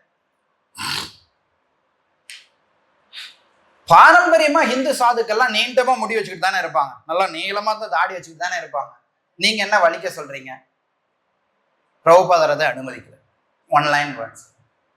ஓகே, ஸோ அந்த மாதிரி வாழ்றதுக்கு பிரபுபாதர் அனுமதிக்கல. இது சைத்தன்ய சம்பிரதாயம். நமக்கு தெரியும், சைத்தன்ய சரிதாமிருதத்துல ஒரு கூற்று இருக்கு. இந்த சம்பவம் தெரியுமா? சனாதன கோஸ்வாமி மகாபிரபு கிட்ட சரணடைய வருவார். அந்த சம்பவம் தெரியுமா? எத்தனை பேருக்கு தெரியும்? தெரிஞ்சவங்க கை தூக்கணும். சனாதன கோஸ்வாமி மகாபிரபு கிட்ட சரணடைய வருவார். தெரியுமா? அது ஒரு சிலருக்கு தெரியும். ஜெயில இருந்து தப்பிச்சு வருவார். ஜெயில இருந்து தப்பிச்சு வருவார். ஓகே, அப்படி அவர் ஜெயில இருந்து தப்பிச்சு வரும்போது அவர் நிறைய பெரிய முடியோட வருவார். மகாபிரபு சந்திக்க வரும்போது, மகாபிரபு அப்ப சந்திரசேகர் ஆச்சாரியருடைய வீட்டுல இருப்பார். வீட்டுல உள்ள இருந்துட்டு அவர் என்ன சொல்றார், மகாபிரபுக்கு தெரிஞ்சிடும் சனாதன கோஸ்வாமி வந்துட்டாருன்னு. வெளியில ஒருத்தர், ஒரு வைஷ்ணவர் இருக்கார், போய் உள்ள கூட்டிட்டு வான்னு சொல்லுவார். இவர் வெளியில போய் எட்டி பார்ப்பார். எட்டி பார்க்கும்போது இங்கே ஒரு தரவேஷம் தான் இருக்கார். தரவேஷம் அப்படின்னா ஒரு இஸ்லாமிய ஃபக்கீர் மாதிரி. ஓகே, அந்த மாதிரி ஆளுங்க தான் அங்க இருக்கிறாங்க. வைஷ்ணவ யாரும் இல்லையேன்ட்டு வருவார். மகாபிரபு உடனே குடுகுடுன்னு வெளியில வந்து வெளியில இருக்க சனாதன கோஸ்வாமி போய் கட்டி தழுவிப்பார். 2 பேரும் கண்கள்ல இருந்து தண்ணீர் தாரையா வரும். அப்படி அவர் வந்து அவங்க 2 பேரும் சந்திப்பாங்க. அதுக்கப்புறம் அன்னைக்கே மகாபிரபு என்ன சொன்னார்னா சந்திரசேகர்கிட்ட, இவரை நல்லா ஷேவ் பண்ணி கூட்டிட்டு வாங்க. சோ அது தொடர்பா வரும்போது ஸ்ரீல பிரபுபாத் ஒரு பொருளுரையில எழுதுறார், நீண்ட முடி, தாடி, மீசை எல்லாம் இருந்ததுனால சனாதன கோஸ்வாமி ஒரு தரவேஷ நாட்டம் தேர்ந்தார். இந்த இடத்துல பிரபுபாத் தரவேஷங்கிறதுக்கு இன்னொரு எக்ஸ்பிளனேஷன் கொடுக்குறா. ஹிப்பி மாதிரி இருந்தார். ஹிப்பி வேற, தரவேஷன் வேற, இருந்தாலும் ஹிப்பி மாதிரி. ஓகே, ஏறக்குறைய அதே தன்மை. சைத்தன்ய மகாபிரபு அந்த மாதிரியான ஒரு தன்மையை விரும்பல அப்படிங்கறனால சந்திரசேகர் ஆச்சாரியிட்ட சொல்லி அவரை கிளீன் ஷேவ் பண்ணி கூட்டிட்டு வான்னு சொல்றாரு. யாராவது நீண்ட முடியோட தாடியோட இருந்து கிருஷ்ண பக்தி இயக்கத்துல சேரணும், எங்க கூட வாழணும்னு நினைச்சாங்கன்னா அவங்களையும் நம்ம உடனே ஷேவ் பண்ணி கூட்டிட்டு வரணும். சைத்தன்ய மகாபிரபுடைய ஃபாலோயர்ஸ் நீண்ட முடிய சரியாக கருதுறது இல்லை. பிரபுபாத் சொல்றார், ஐ மீன் இட்ஸ் ஜெனரலா டிவோட்டி சொல்றது, நம்ம ஹரே கிருஷ்ணான்னு அறியப்படணும், ஹாரி கிருஷ்ணான்னு அறியப்படக்கூடாது. ஹாரி கிருஷ்ணானா புரியுதா? ஹாரி அப்படின்னா முடி, ஹேர். ஹாரி கிருஷ்ணா கிடையாது, நம்ம ஹரே கிருஷ்ணா. நம்ம யாரு? சத்தமா சொல்லுங்க, தூங்குறவங்களும் நினைச்சுக்கலாம். ஹரே கிருஷ்ணா, ஹாரி கிருஷ்ணா கிடையாது. ஓகே, தேவையில்லாம முடிய வளர்க்கறது அப்படிங்கிறது நம்மளுடைய பௌதிக பற்றுதலை வளர்க்குறோங்கிறதுக்கான ஒரு அறிகுறி தான், வேற எதுவுமே கிடையாது. அதே மாதிரி முடியை வந்து மலிக்கும் போது அக்குள் இருக்கிற முடியையும் வலிக்கணும். குறிப்பா நமக்கு இப்ப வெயில் காலத்துலதான் இருக்கிறாங்க, ஒருத்தவங்க வந்து குர்த்தா போடாம இருக்கிறாங்க அப்படின்னா, இல்ல பூஜைக்காக உள்ள போறாங்க, ஆல்டருக்குள்ளார போறாங்க அப்படின்னா, அப்போ வந்து அக்குள்ள இருக்கக்கூடிய முடியையும் மலிக்கணும். சரி,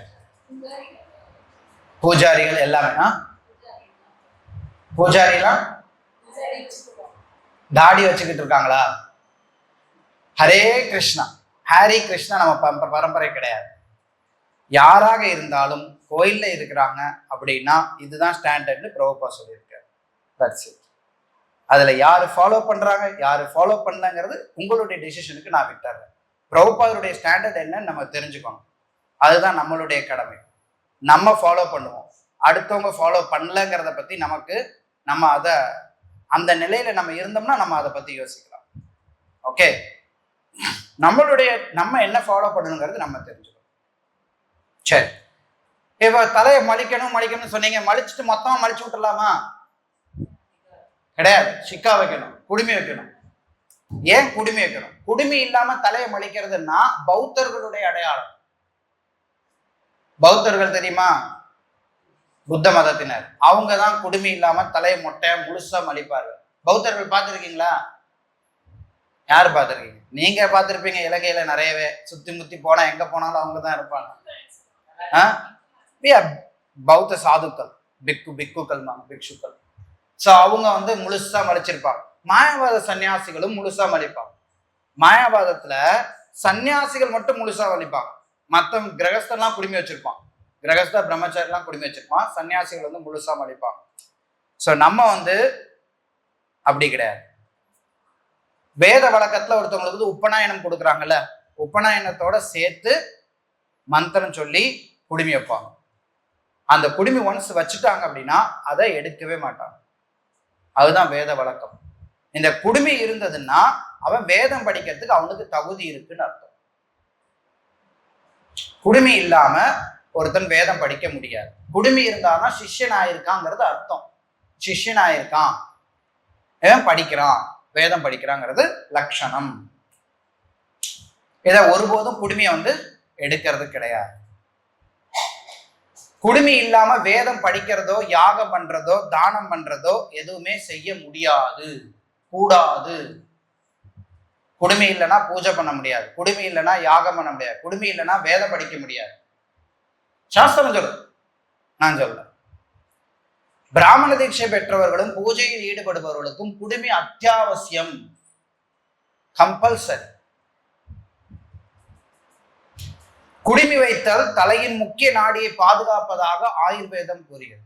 ஆயுர்வேதத்தை சொல்லியிருக்காங்க. இங்க வந்து சில நாடிகள்லாம் இருக்கு, அந்த நாடிகள் வந்து இந்த இடத்துல இருக்கனால நம்ம இந்த இடத்துல குடுமி வைக்கிறது அப்படிங்கிறது பாதுகாக்குது. பிராணன் வெளியில போகாமலையும் தடுக்குது, பிராணன் வீணாகாமலும் தடுக்கிறது அப்படின்னு சொல்லப்படுது குடுமி வைக்கிறதுனால. குடுமி அப்படிங்கிறது ஒரு பக்தனுடைய இணை பிரியாத அடையாளம். ஓகே, பிரபுபாதருடைய காலத்துல நிறைய பேர் பிளாக், இதுக்கு வந்து பிளாக்னு சொல்லுவாங்க. கொடி மாதிரி டிங் டிங் டிங் டிங்னு ஆடுது இல்ல கொடி, ஸோ அப்போ கொடி மாதிரி ஆடின்னு இருக்கேன்னு சொல்லி நிறைய பேர் பிளாக்ங்கிறது ஒரு, அதாவது அமெரிக்கால இஸ்கான்காரங்க, ஹரே கிருஷ்ணாக்காரங்க அந்த தலையில பிளாகோட இருக்கிற ஆளுங்களா அப்படின்னு சொல்லி கேட்பாங்க. Like that. குடுமிங்கிறது நம்மளுடைய ஆன்மீக சீருடையின் ஒரு இணை பிரியாத அங்கம். சரி, பிரம்மரந்திரம். பிரம்மரந்திரம்ங்கிறது வந்து இந்த இடத்தினுடைய பெயர். இந்த சக்கரங்கள் இதெல்லாம் சொல்லுவாங்கல்ல, அதுல வந்து பிரம்மரந்திரம். அந்த பிரம்மரந்திரம் வழியா பிராணன் வந்து வீணாகும். அந்த பிராணன் வீணாகாம இருக்க அந்த இடத்துல மட்டும் நம்ம குடுமையை நிலைநிறுத்துறோம். அந்த இடத்துல மட்டும் முடிய வந்து தக்க வைக்கிறோம். குடுமையோட அளவு எப்படி இருக்கணும், ஷேப் எப்படி இருக்கணும், எந்த இடத்துல வைக்கணும்?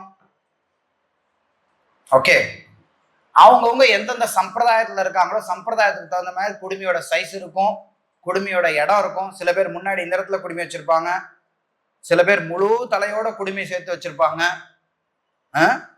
ஸோ அது ஒவ்வொருத்தர் சம்பிரதாயத்தை பொறுத்து மாறுபடும். சாஸ்திரம் சொல்லுது அரசையில சைஸ்ல குடுமி இருக்கணும். எவ்வளவு பெருசு இருக்கும்? பெருசா இருக்கும். அரசல சைஸ்ல குடுமி இருக்கணும்னு ஒரு இடத்துல. இன்னொரு இடங்கள்ல பசுவினுடைய குழம்பினுடைய சைஸ் எவ்வளோ அவ்வளவு பெருசுக்கு இருக்கணும். ஸோ தலைமுடி முழுக்க குடுமி வைக்கிறது. வட இந்தியாவில் போனீங்கன்னு வச்சுக்கோங்களேன், எல்லா பையிலும் ஒரு 2 முடி 3 முடி முட்டு வச்சுட்டு துளுக்குண்டு ஒரு குடுமி விட்டுருப்பான்.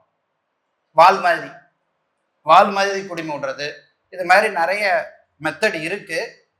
கௌடிய வைஷ்ணவ குடுமி எப்படி இருக்கணும்? நமக்கு தேவை அதுதானே. கௌடிய வைஷ்ணவ குடுமி எப்படி இருக்கும்னா, பிரபுபாத் சொல்றார் 1.5 இன்ச்சு டயாமீட்டர். 1.5 inch diameter. பெரிய குடுமினா வேற சம்பிரதாயங்கிறார் பிரபுபாத். Okay, 1.5 inch diameter. இதுதான் குடுமியோட அளவு. எந்த இடத்துல வைக்கணும்? உச்சந்தல்ல வைக்கணும். இந்த இடத்துல வைக்கணும், மேலையோ கீழையோ வைக்க கூடாது. சரிங்க, நீங்க இப்படி சொல்றீங்க, எனக்கு தலை வந்து வழுக்கே ஆயிடுச்சு, என்ன பண்றது? உண்டு நிறைய பேர் கொஞ்சம் கீழே இறக்கி வச்சுக்கலாம். பிரபுபாதருக்கு தலை அந்த இடத்துல வழுக்க தான்.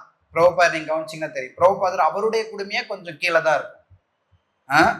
பொதுவா வைக்க வேண்டியது மேல, ஆனா வழுக்க விழுந்துருச்சு, சொட்டை விழுந்துருச்சு, இந்த இடத்துல சொட்டை வரும் நிறைய பேருக்கு, ஆம்பளைங்க சொட்டை வந்துருச்சு அப்படின்னா அப்ப கொஞ்சம் கீழே இறக்கி வச்சுக்கலாம். அடுத்தது என்ன? குடுமிய முடியணும். குடுமி வச்சா மட்டும் பத்தாது, குடுமிய முடியணும். குடுமிய அப்படியே லூஸா விடக்கூடாது. குடுமி எப்பவுமே முடியணும்.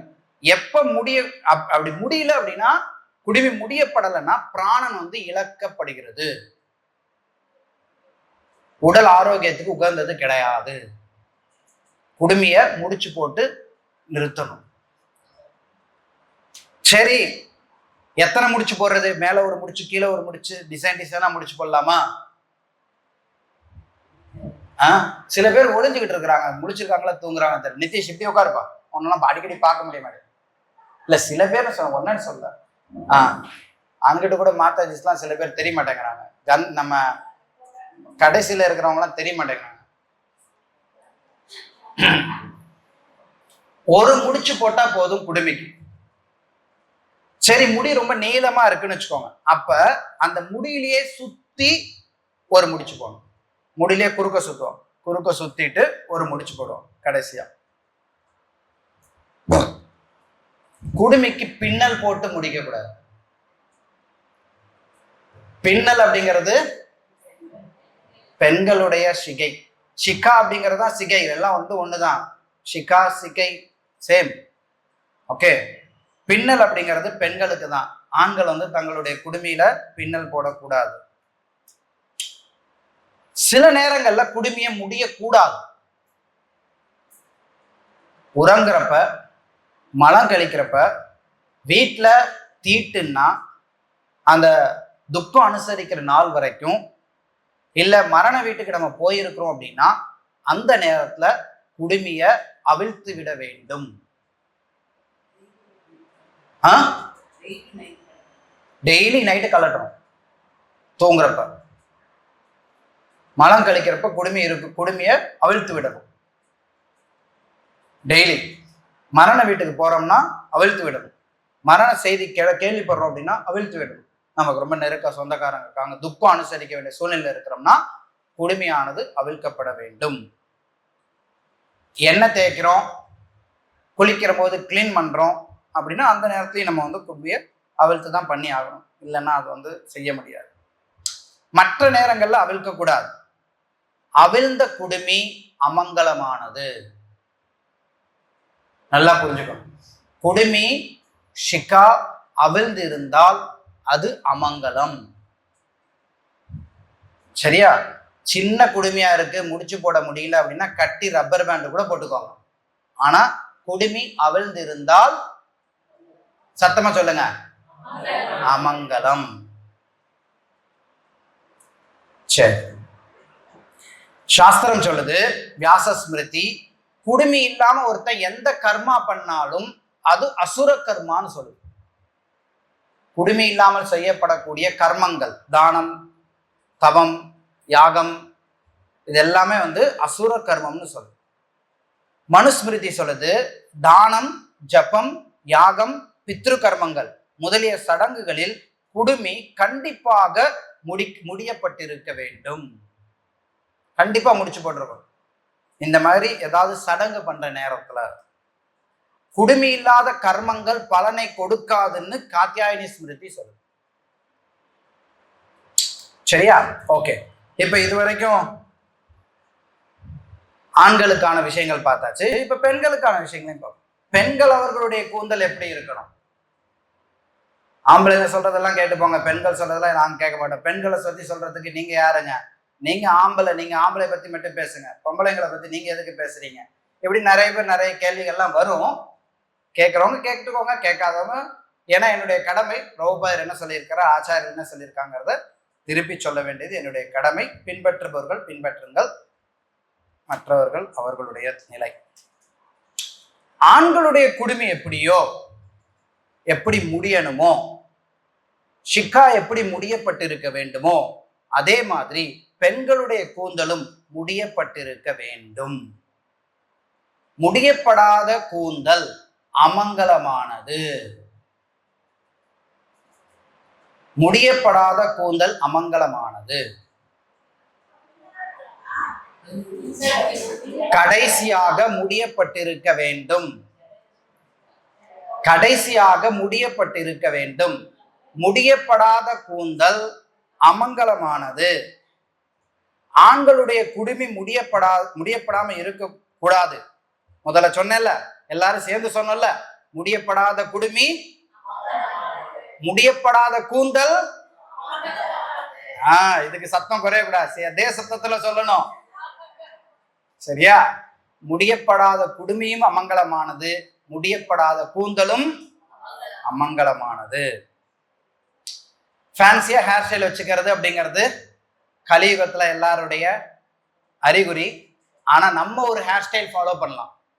யாரோட ஹேர் ஸ்டைல்னா ராதாராணியோட ஹேர் ஸ்டைல். சரியா? ராதாராணியோட ஹேர் ஸ்டைல் சாஸ்திரங்கள்ல பல இடங்கள்ல சொல்லி இருக்கு. ராதாராணியினுடைய கூந்தல் பின்னப்பட்டு முடியப்பட்டு இருக்கும். சரியா? அதனால யாரெல்லாம் பெண் சரீரத்துல இருக்கிறார்களோ இந்த பிறவியில அவர்கள் எப்படி பின்பற்ற வேண்டும் அப்படின்னா, சாஸ்திரங்கள் சொல்லி இருக்கிற பிரகாரம் ராதாராணியினுடைய ஹேர் ஸ்டைல் எப்படி இருக்குமோ அந்த மாதிரி ஃபாலோ பண்ணலாம். ஆம்பளைங்களுக்கு தான் கிருஷ்ணருடைய ஹேர் ஸ்டைல் ஃபாலோ பண்ணக்கூடாதுன்னு சொல்லிட்டாரு பிரபுபாதர். ஓகே, பெண்களுக்கு ராதாராணியினுடைய ஹேர் ஸ்டைலை அவங்க ஃபாலோ பண்ணலாம். ராதாராணியுடைய ஹேர் ஸ்டைல் எப்படி இருக்கும்? அவங்க பின்னி இருக்கும், தலைமுடி பின்னப்பட்டிருக்கும், பின்னப்பட்டு இறுதியில் முடியப்பட்டிருக்கும். சரி, அடுத்தடுத்து பார்ப்போம். முடியப்படாத கூந்தல் அப்படிங்கிறது குலப்பெண்களுக்கு ஒரு இழுக்கு. நமக்கு தெரியும் திரௌபதியோடைய கதை என்ன நடந்தது தெரியுமா? திரௌபதிக்கு எப்படி நம்ம சொன்னோம், எப்படி ஆண்கள் சில சில சந்தர்ப்பங்கள்ல குடுமியை முடியாமல் வைக்கிறார்களோ அதே மாதிரி பெண்களும் சில சில சந்தர்ப்பங்கள்ல குடுமியை, அதாவது தங்களுடைய கூந்தலை முடியாமல் வைக்க வேண்டும். Same rule same. அப்ப அந்த மாதிரியான ஒரு சூழ்நிலையில திரௌபதி இருந்தப்பதான் துஷாசனன் முடிய பிடிச்சு இழுத்துட்டு வருவான். அப்ப திரௌபதி ஒரு சபதம் எடுத்தான். என்ன தெரியுமா?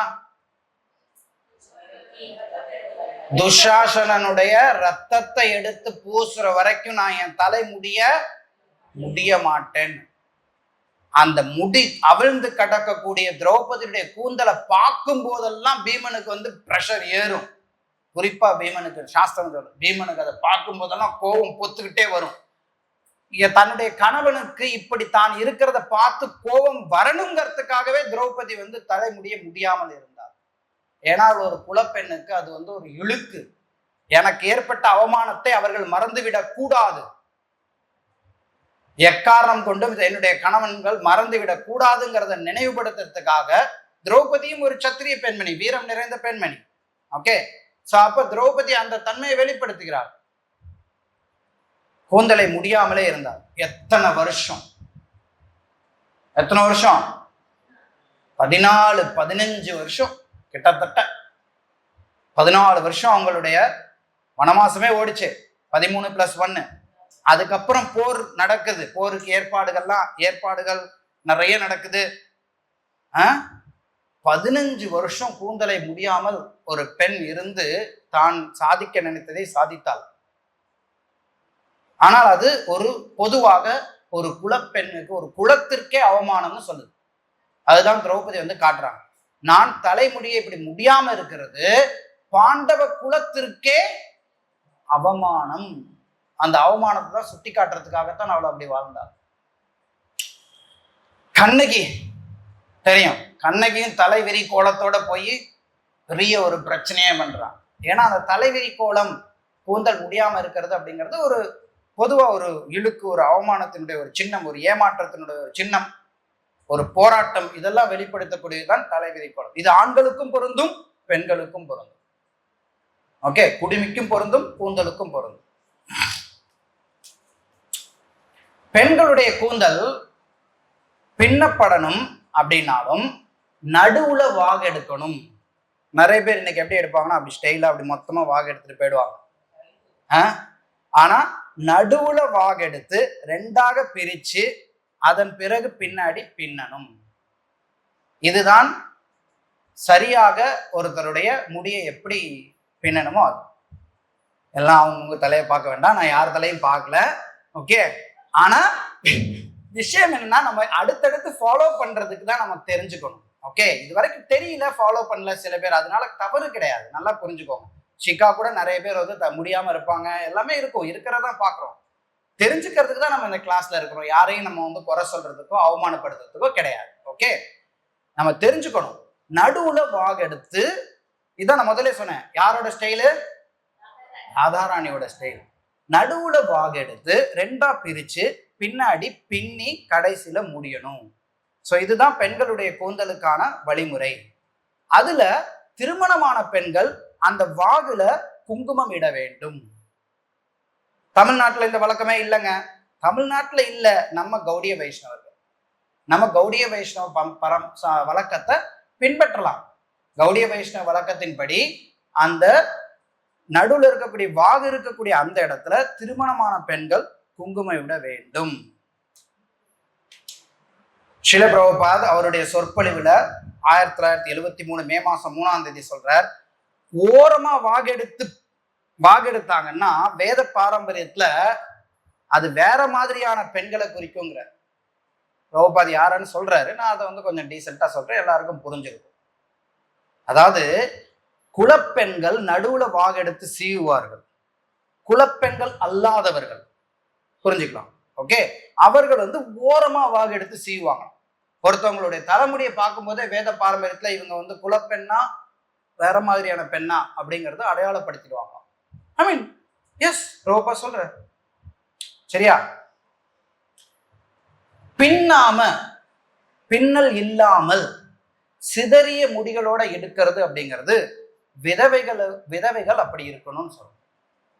கணவனை இழந்தவர்கள் பின்ன மாட்டார்கள், அல்லது கற்பில்லா பெண்கள் பின்ன மாட்டார்கள். இது சாஸ்திரத்துல இருக்கக்கூடிய வழக்கம். சரியா? முடி சிதறி இருக்கு அப்படின்னா அது விதவைகள் அந்த மாதிரி பின்னல் இல்லாமல் இருப்பார், அல்லது கணவன் வீட்டில் இல்லாத போது பின்னல் இல்லாமல் இருப்பார். இதுவும் உண்டு.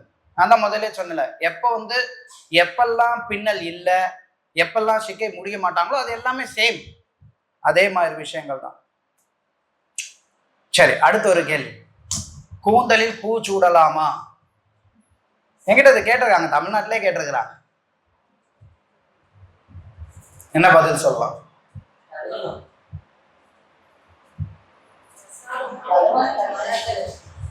ஓகே, தாராளம். அதாவது இந்த பழக்கம் தென்னிந்தியாவில் நிறைய இருக்கு, மகாராஷ்டிராலே இருக்கு. கூந்தல்ல பூ சூடுறது அப்படிங்கிறது தாராளமா நம்ம பூ சூடிக்கொள்ளலாம், அதுல தவறு கிடையாது. ஆனால்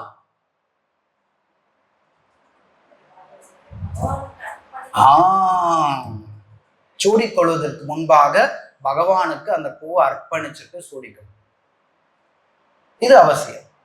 சரியா?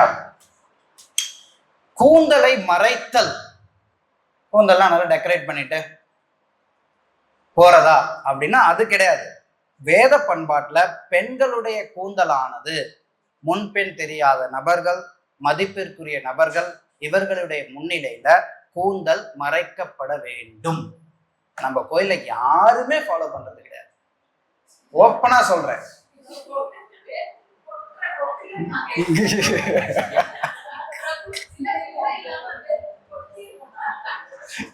இருக்கிற நிதர்சனத்தை சொல்றேன். ஓகே, சொல்ல வேண்டியது என்னுடைய கடமை. நார்த் இந்தியன்ஸ் மாதிரி கிடையாது, வேத பாரம்பரியத்துல கவர் பண்ணணும். எஸ், சாரியை வச்சு கவர் பண்ணணும். ஸோ சேலையை நம்ம முந்தானை வச்சு தலையை கூந்தலை மறைக்கப்பட வேண்டும். திருமணமான பெண்கள், பருவமடைந்த திருமணமாகாத பெண்கள் இந்த வழக்கத்தை பின்பற்றணும். சின்ன குழந்தைங்க பின்பற்றணுங்கிறது அவசியம் இல்லை. ஓகே, ஸோ மற்ற எல்லாருமே இதை பின்பற்ற வேண்டியது அவசியம். நவீன காலத்துல யாரும் இதை பின்பற்றது இல்லை. ஆனா பிரபுபாதர் நமக்கு கொடுத்திருக்கிறார், நம்ம பின்பற்றதுக்கு முயற்சி பண்ணலாம், பின்பற்றினால் சிறப்பு. ஓகே, கூந்தலை மறைக்கிறப்ப சில பேர் என்ன பண்ணுவாங்க, கூந்தலை மறைக்கிறப்ப முகத்தையும் மறைக்கக்கூடிய ஒரு பழக்கம் சில இடங்கள்ல இருக்கு. பிரபுபாதர் அதை அவசியம் இல்லைன்னு சொல்லியிருக்கிறார். முகத்தை மறைக்க வேண்டியதில்லை, கூந்தலை மட்டும் மறைத்தால் போதும். சரி, எனக்கு கூந்தலை மறைக்கிறதுக்கு எனக்கு பிடிக்கல அப்படின்னா சாஸ்திரம் அதுக்கும் வழி சொல்லு. ஷார்ட்கட் என்ன தெரியுமா வழி? சாஸ்திரம் சொல்றது என்னன்னா, தலை நிறைய பூ வச்சு கூந்தலை மறைக்க. அப்போடி எங்க போறது, இதுக்குனாக துணியே வச்சு மூடிக்கிறோம். ஆனா ஒண்ணு என்னன்னா, அந்த காலத்துல தலை நிறைய பூச்சி விடுறதுங்கிறது ஒரு இயல்பான ஒரு வழக்கமாக இருந்தது. தலை நிறைய பூச்சி விடுறதுங்கிறது, தலை நிறைய பூச்சி விடும்போது அது தென்னிந்தியாவில் ஒரு பொதுவாகவே ஒரு வழக்கமாக இருந்தது. அப்போ தென்னிந்தியாவில் அந்த சில பேர் கேட்பாங்க, இந்த கேள்வி கேட்பாங்க, ஏன் இது மாதாஜி கேட்டாங்க, வட இந்தியாவில் பண்ற மாதிரி பண்றோமா அப்படின்னு. இது வட இந்தியா தென்னிந்தியாங்கிறது கிடையாது, கூந்தல் மறைக்கப்பட வேண்டும். அதை தென்னிந்தியாவினுடைய வழக்கம் என்ன அப்படின்னா, பூ மூலமா கூந்தலை மறைப்பார்கள், வட இந்தியாவில் துணி மூலமா மறைப்பார்கள். சரியா? நம்ம துணி மூலமா மறைக்கலாம், இல்ல பூ மூலமா மறைக்கலாம், ஏதோ ஒரு விதத்துல மறைக்கப்பட வேண்டும். ஸோ இதுதான் நம்மளுடைய இன்றைக்கு பார்த்த விஷயங்கள், தலைமுடி சார்ந்த விஷயங்கள். நிறைய விஷயங்கள் நம்ம பேசி இருக்கிறோம். ஆண்களுடைய தலைமுடி, பெண்களுடைய தலைமுடி இரண்டையும் பற்றி பேசி இருக்கிறோம். அடுத்த வகுப்புல நம்ம திலக்கம் அணிது, கண்டி மாலை அணிது, இந்த ரெண்டு விஷயத்த அடுத்த வகுப்புல நம்ம பேசலாம். நான் மறுபடியும் சொல்றேன், எது செய்யணும் அப்படிங்கிறத நம்ம தெரிந்து கொண்டு படிப்படியாக ஸ்ரீல பிரபுபாதர் சொல்லியிருக்கக்கூடிய விஷயத்தை நோக்கி நம்ம போகணுங்கிறதுக்காகத்தான் நம்ம இந்த வகுப்புகளை, பயிற்சி வகுப்புகளை நடத்துகிறோம். யாரையும் குறை சொல்வதற்காகவோ குற்றம் காண்பதற்காகவோ அல்ல. சரியா? ஹரே கிருஷ்ணா. ஏதாவது கேள்விகள் இருந்தால் கேட்கலாம். ரெட்டை ஜடை போடலாங்களே, ரெட்டை ஜடை, ரெட்டை ஜடை ஒரே பின்னல் அப்படிங்கிறது தான் சாஸ்திரம் சொல்றது. இரட்டை சடை சில நேரங்கள்ல சின்ன பொண்ணுங்களுக்கு தான் ரெட்டை சடை போடுறாங்க. ஆனா சாஸ்திரங்கள் பொதுவா சொல்றக்கூடியது ஒத்த சடை, பின்னலானது ஒன்று. ஸ்கூல்ல கம்பல்சரி போட்டுட்டு போகணுங்கிற மாதிரி இருக்கு சில ஸ்கூல்ல. ஓகே, நான் வந்து தப்பு சொல்ல. நான் சொல்றது என்னன்னா, அட்லீஸ்ட் ஒரு பர்டிகுலர் பீரியடுக்கு அப்புறம் ஒத்தச்சடை அப்படிங்கிறது மைண்ட்ல வச்சு.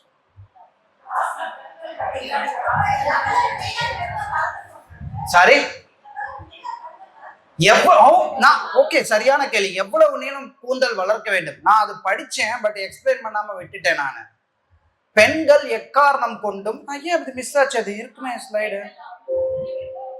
ஸ்லைடு ஏதோ மிஸ் ஆயிடுச்சுன்னு நினைக்கிறேன்.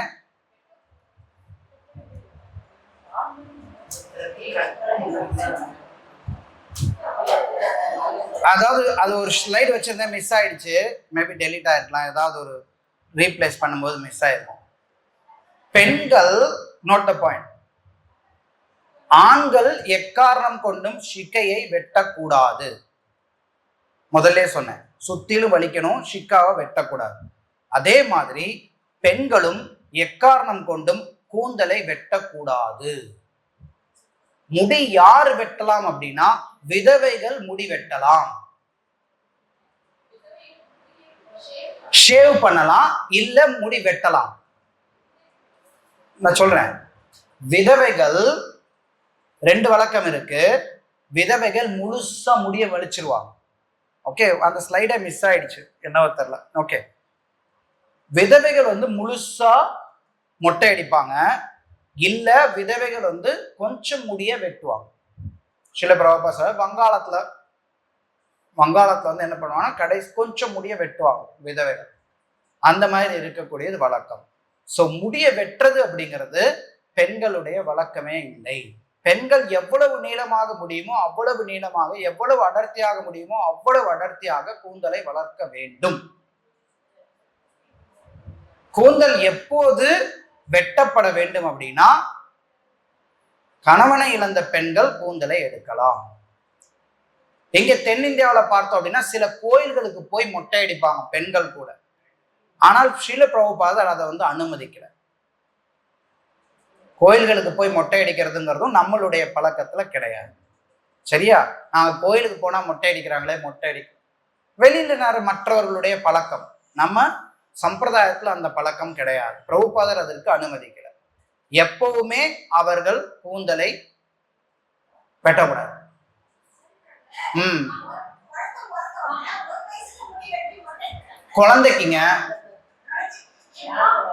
குழந்தைக்கு முடி வெட்டுறாங்கங்க, குழந்தைக்கு மொட்டை அடிக்கிறாங்கங்க. குழந்தைகளுக்கு முடி எடுத்தல் அப்படிங்கிறதும் சம்ஸ்காரத்துல ஒன்று. அது தனி வகுப்பு எடுக்கலாம். அதை பத்தி நிறைய ரூல்ஸ் இருக்கு. குழந்தைங்களுக்கு எப்ப முடி எடுக்கணும், ஆக்சுவலா சாஸ்திர பிரகாரம் பார்க்கும்போது அவங்க வீட்டுக்கு வரும்போதே அந்த முடியை கழிச்சிருவாங்க. சாஸ்திரம் பிரகாரம் என்னன்னா, அந்த தாயானவள் அந்த கர்ப்பத்துக்காக ஒரு அறையில இருப்பாங்க. அந்த அறையில இருந்து வீட்டிற்குள்ளார வருவதற்கு முன்பாகவே அந்த குழந்தையினுடைய முடியை மலித்து விடுவார். ஏன்னா அந்த குழந்தை வந்து தாயோட வயிற்றுல இருந்து வரும்போது இருக்கக்கூடிய முடியானது கண்டாமினேஷன், அந்த முடியை மலிச்சிருவாங்க. அதுக்கப்புறமா அவங்க வந்து தலையை மொட்டை அடிக்கிறது அப்படிங்கிறது முழு மொட்டை அடிக்க மாட்டாங்க. அதுக்கப்புறம் எப்ப அவங்க வந்து ஷிக்கா வைக்கிறாங்களோ, உபநயனம் பண்றாங்களோ, அப்ப அவங்க வந்து அதை செய்வாங்க. அதுதான் வேத வழிமுறை. இன்னைக்கு நிறைய மாறி இருக்கு. எப்படி இருந்தாலும் ஒண்ணு நல்லா தெரிஞ்சுக்கணும், ஒரு குறிப்பிட்ட வயதுல ஒருத்தவங்களுக்கு வந்து ஷிக்கா வைக்கிறாங்க அப்படின்னா அதை கண்டினியூ பண்ணணும், முழுசா மொட்டை அடிக்கக்கூடாது. Yes ma'am. பின்னி முடிக்கணும். ஆமா, ஒரு முடிச்சு போடுங்க, இல்லை ஒரு ரப்பர் பேண்ட் போடுங்க, ஒரு ரிப்பன் கட்டுங்க, ஏதோ ஒன்று போட்டு க்ளோஸ் பண்ணுங்க, அவ்வளோதான் விஷயம். முடிக்கிறது அப்படின்னா நான் சொன்னேன்ல, ஆம்பளைங்க வந்து அவங்க வந்து முடிச்சு போட்டு க்ளோஸ் பண்ணிடுறோம். பெண்கள் வந்து முடிச்சு போட்டு க்ளோஸ் பண்ண முடியாட்டி ஏதோ ஒரு ரப்பர் பேண்ட் போடுங்க, இல்லை ஒரு ரிப்பன் கட்டுங்க, சம்திங்.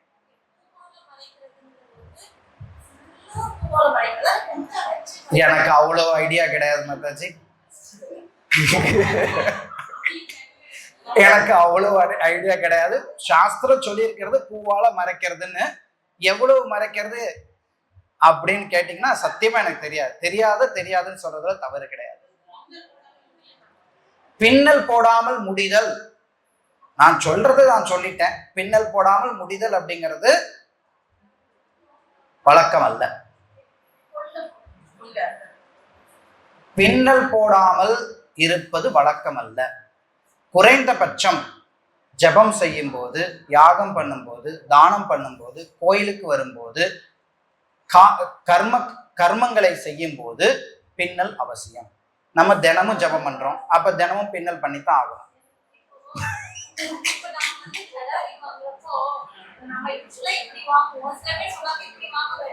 ஷடாரி வாங்கும் போது ஒரு கேள்வி கேட்கிறாங்க மாதாஜி. ஷடாரி வாங்கும் போது நம்ம கோயில்ல நான் பாக்குறேன், நம்ம பக்தர்கள் எல்லாரும் வந்து ஷடாரி வாங்கும்போது தான் தலையில இருந்து க்ளோஸ் பண்ணிட்டு போய் ஷடாரி வாங்குவாங்க.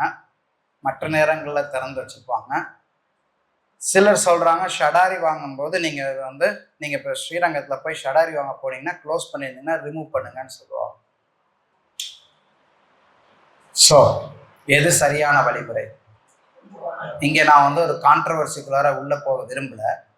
ஆனால் ஒரு விஷயத்த கேள்வி வந்ததுனால பதில் சொல்ல வேண்டிய கடமையும் இருக்கு. ஷடாரி அப்படிங்கிறது நம்ம சம்பிரதாயத்தில் கிடையாது. ஷடாரிங்கிற கான்செப்ட் நம்ம சம்பிரதாயத்துல கிடையாது. ஓகே, ஷடாரி அப்படிங்கிறது ஷடகோபன் நம்மாழ்வாரை குறிக்கக்கூடியது.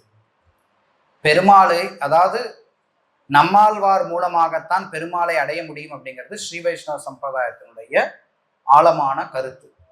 ஸோ அந்த கருத்தினுடைய ஒரு கூற்றாகத்தான் அவர்கள் ஷடாரி வைக்கிறார்கள். நம்மாழ்வார் பெருமாளுடைய பாதுகையினுடைய அவதாரம். ஸோ அதனால ஷடாரிங்கிறத நம்ம ஷடாரி ஈக்குவல் டு பாதுகைன்னு போட்டுறோம். ஷடாரி ஈக்குவல் டு நம்மாழ்வார் ஆக்சுவலா. ஸோ அதனால நம்ம சம்பிரதாயத்து வழக்கத்தை ஷடாரியில நீங்க உள்ள கொண்டு வரணும்னு நினைச்சீங்கன்னா முடியாது. ஷடாரிங்கிறது ஸ்ரீ வைஷ்ணவ வழக்கம் அப்படிங்கிறனால ஸ்ரீ வைஷ்ணவர்களுடைய வழக்கம் என்னவோ அதை நம்ம பின்பற்றுறது சரியாக இருக்கும். பிரபுபாதர் காலத்துல என்றுமே ஒரு காலகட்டத்திலையும் ஷடாரி இருந்ததே கிடையாது. எந்த கோயில்லையுமே கிடையாது. பிரபுபாதருடைய காலத்துல என்றுமே இருந்தது கிடையாது. ஹரே கிருஷ்ணா. அதுதான் சொன்னேன், கான்ட்ரவர்சிக்குள்ளார உள்ள இழுத்துட்டு வரீங்க கேள்வியன்னு சொல்லிதான் சொன்னேன். ஆனா விஷயம் என்னன்னா, பிரபுபாதருடைய காலத்துல பிரபுபாதர் என்றுமே எப்போதுமே ஷடாரிங்கிற ஒரு கான்செப்ட் அறிமுகப்படுத்தவே இல்லை. இது தென்னிந்தியாவில இருந்து இன்னைக்கு பரவி இஸ்கான் முழுக்க வியாபித்து இருக்கு. ஆனா பெரும்பாலான பக்தர்களுக்கு ஷடாரியினுடைய அர்த்தம் என்னங்கிறது தெரியாது. தலையில வைப்பாங்க. இன்னும் சில பேர் பார்த்தோம்னா நம்ம கோயிலே, இஸ்கான் கோயிலே இங்கிட்டு வைப்பாங்க, அங்கிட்டு வைப்பாங்க. எதுக்கு இங்கிட்டு வைக்கணும் அங்கிட்டு வைக்கணுங்கிறதே தெரியாது. அங்க வந்து சங்கு சக்கரம் வாங்கி இருப்பாங்க.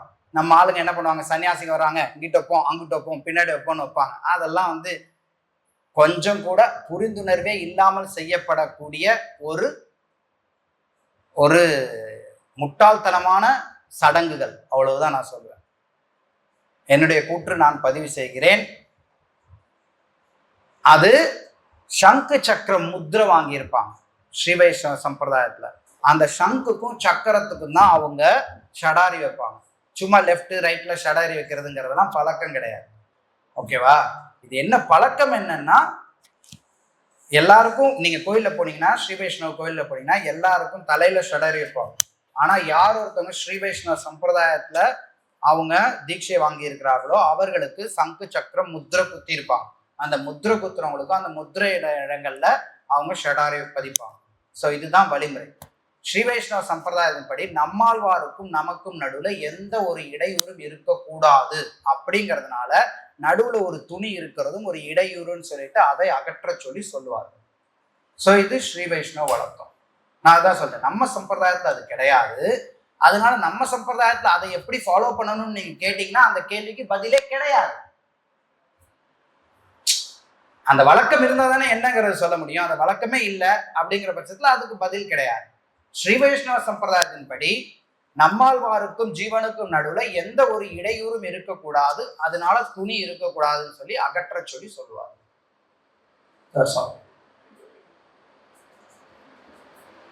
வேற ஏதாவது கேள்விகள்? தலை தினமும் குளிக்க வேண்டுமா பெண்கள்? ஆண்கள் தினமும் தலை குளிக்க வேண்டும், பெண்கள் தினமும் தலை குளிக்க வேண்டியது இல்லை. தினமும் கூடாதுன்னு கூட சொல்லலாம், இயலாதுங்கிறது சரியான பதிலாக இருக்கும். தினமும் தலையை குளிச்சு கூந்தலை வாரி சிண்டு முடிஞ்சு போடுறதுக்குள்ளார ரொம்ப நேரம் ஆகிடும். சாத்தியமில்லாத விஷயங்கள். சாஸ்திரம் அதெல்லாம் பல விஷயங்கள் இருக்கு. பெண்கள் சில விஷயங்கள்ல இருக்க உள்ள வரக்கூடாது, செய்யக்கூடாதுன்னா சாஸ்திரங்கள் சொல்றதுக்கு இது எல்லாமே காரணமாகுது. புரியுதுங்களா? அதாவது ஆனால் சில குறிப்பிட்ட நாள்கள்ல நீங்க வந்து தலை குளித்தல் அப்படிங்கிறது அவசியம். பெண்கள் வந்து அவர்கள் வீட்டுல இல்லாம உள்ள வரும்போது தலை குளிக்க வேண்டும். சில சடங்குகள் செய்யும் போது தலை குளிக்க வேண்டும். இப்ப அவங்க போய் யாகத்துல போய் உட்கார போறாங்க அப்படின்னா தலை குளிச்சுட்டு போய் தான் யாகத்துல உட்கார முடியும். தலை குளிக்காம யாகத்துல உட்கார முடியாது. ஸோ இதெல்லாம் இருக்கு. Yes S.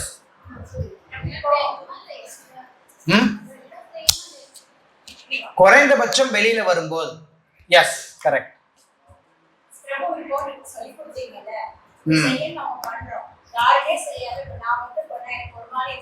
உங்களை பார்த்து 4 பேர் ஃபாலோ பண்ண ஆரம்பிக்கட்டும்.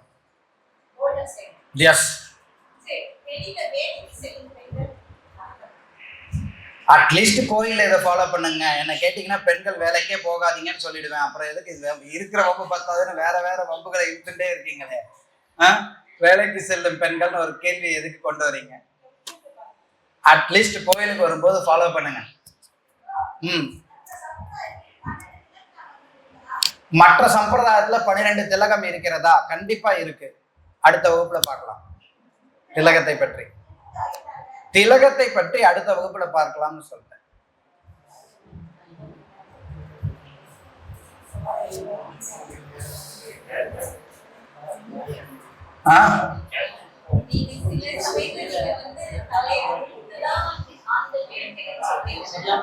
ஆண்கள் ஓகே. மாதாஜி ஒரு கேள்வி கேட்கிறாங்க. ஹரே கிருஷ்ணா, அட்டென்ஷன். ஆண்கள் வந்து தலையை அவிழ்த்துட்டு குளிக்கணும்னு சொல்றீங்க. அப்படி நான் சொல்லல, கரெக்ட் பண்ணிக்கிறேன்.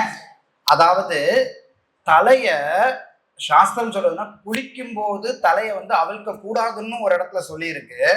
ஆனா நம்ம பொதுவாக நம்ம மலம் கழிச்சுட்டு குளிக்கிறோம் அப்படின்னா அந்த இடத்துல நம்ம வந்து தலைமுடி அவிழ்ந்து இருக்கலாம். அது தலையை வந்து நம்ம தண்ணி ஊற்றுறோம், துவட்டுறோம் அப்படின்னா ஓகே, அந்த நேரங்கள்ல அவிழ்ந்து இருக்கலாம். பொதுவாக குளிச்சுட்டு நீங்க வர்றீங்க அப்படின்னா தலைமுடியை முடிச்சு போட்டுருவோம். முடிச்சு போட்டுட்டு தான் திலகமே போட முடியும். முடிச்சு போடாம திலகம் கூட போட முடியாது. ஆண்கள்.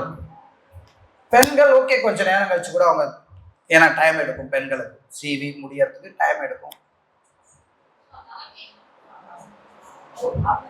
பெண்கள் வந்து நீங்க எப்ப தலைக்கு குளிக்கிறீங்களோ அப்ப நீங்க அவிழ்த்து தான் குளிச்சாகணும். ஆமா, மிச்ச நேரத்துல கிடையாது. ஹரே கிருஷ்ணா. வாஞ்சகல்பதருபஸ்ய கிருபா சிந்துவேவ ச பதிதானாம் பாவனேभ्यो வைஷ்ணவேभ्यो நமோ நமः.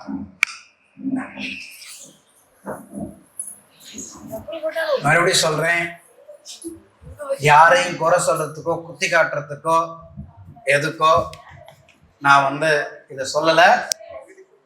தெரிஞ்சுக்கோ, கூடிய மட்டும் ஃபாலோ பண்ணுங்க. One day should come at some day. Hare Krishna.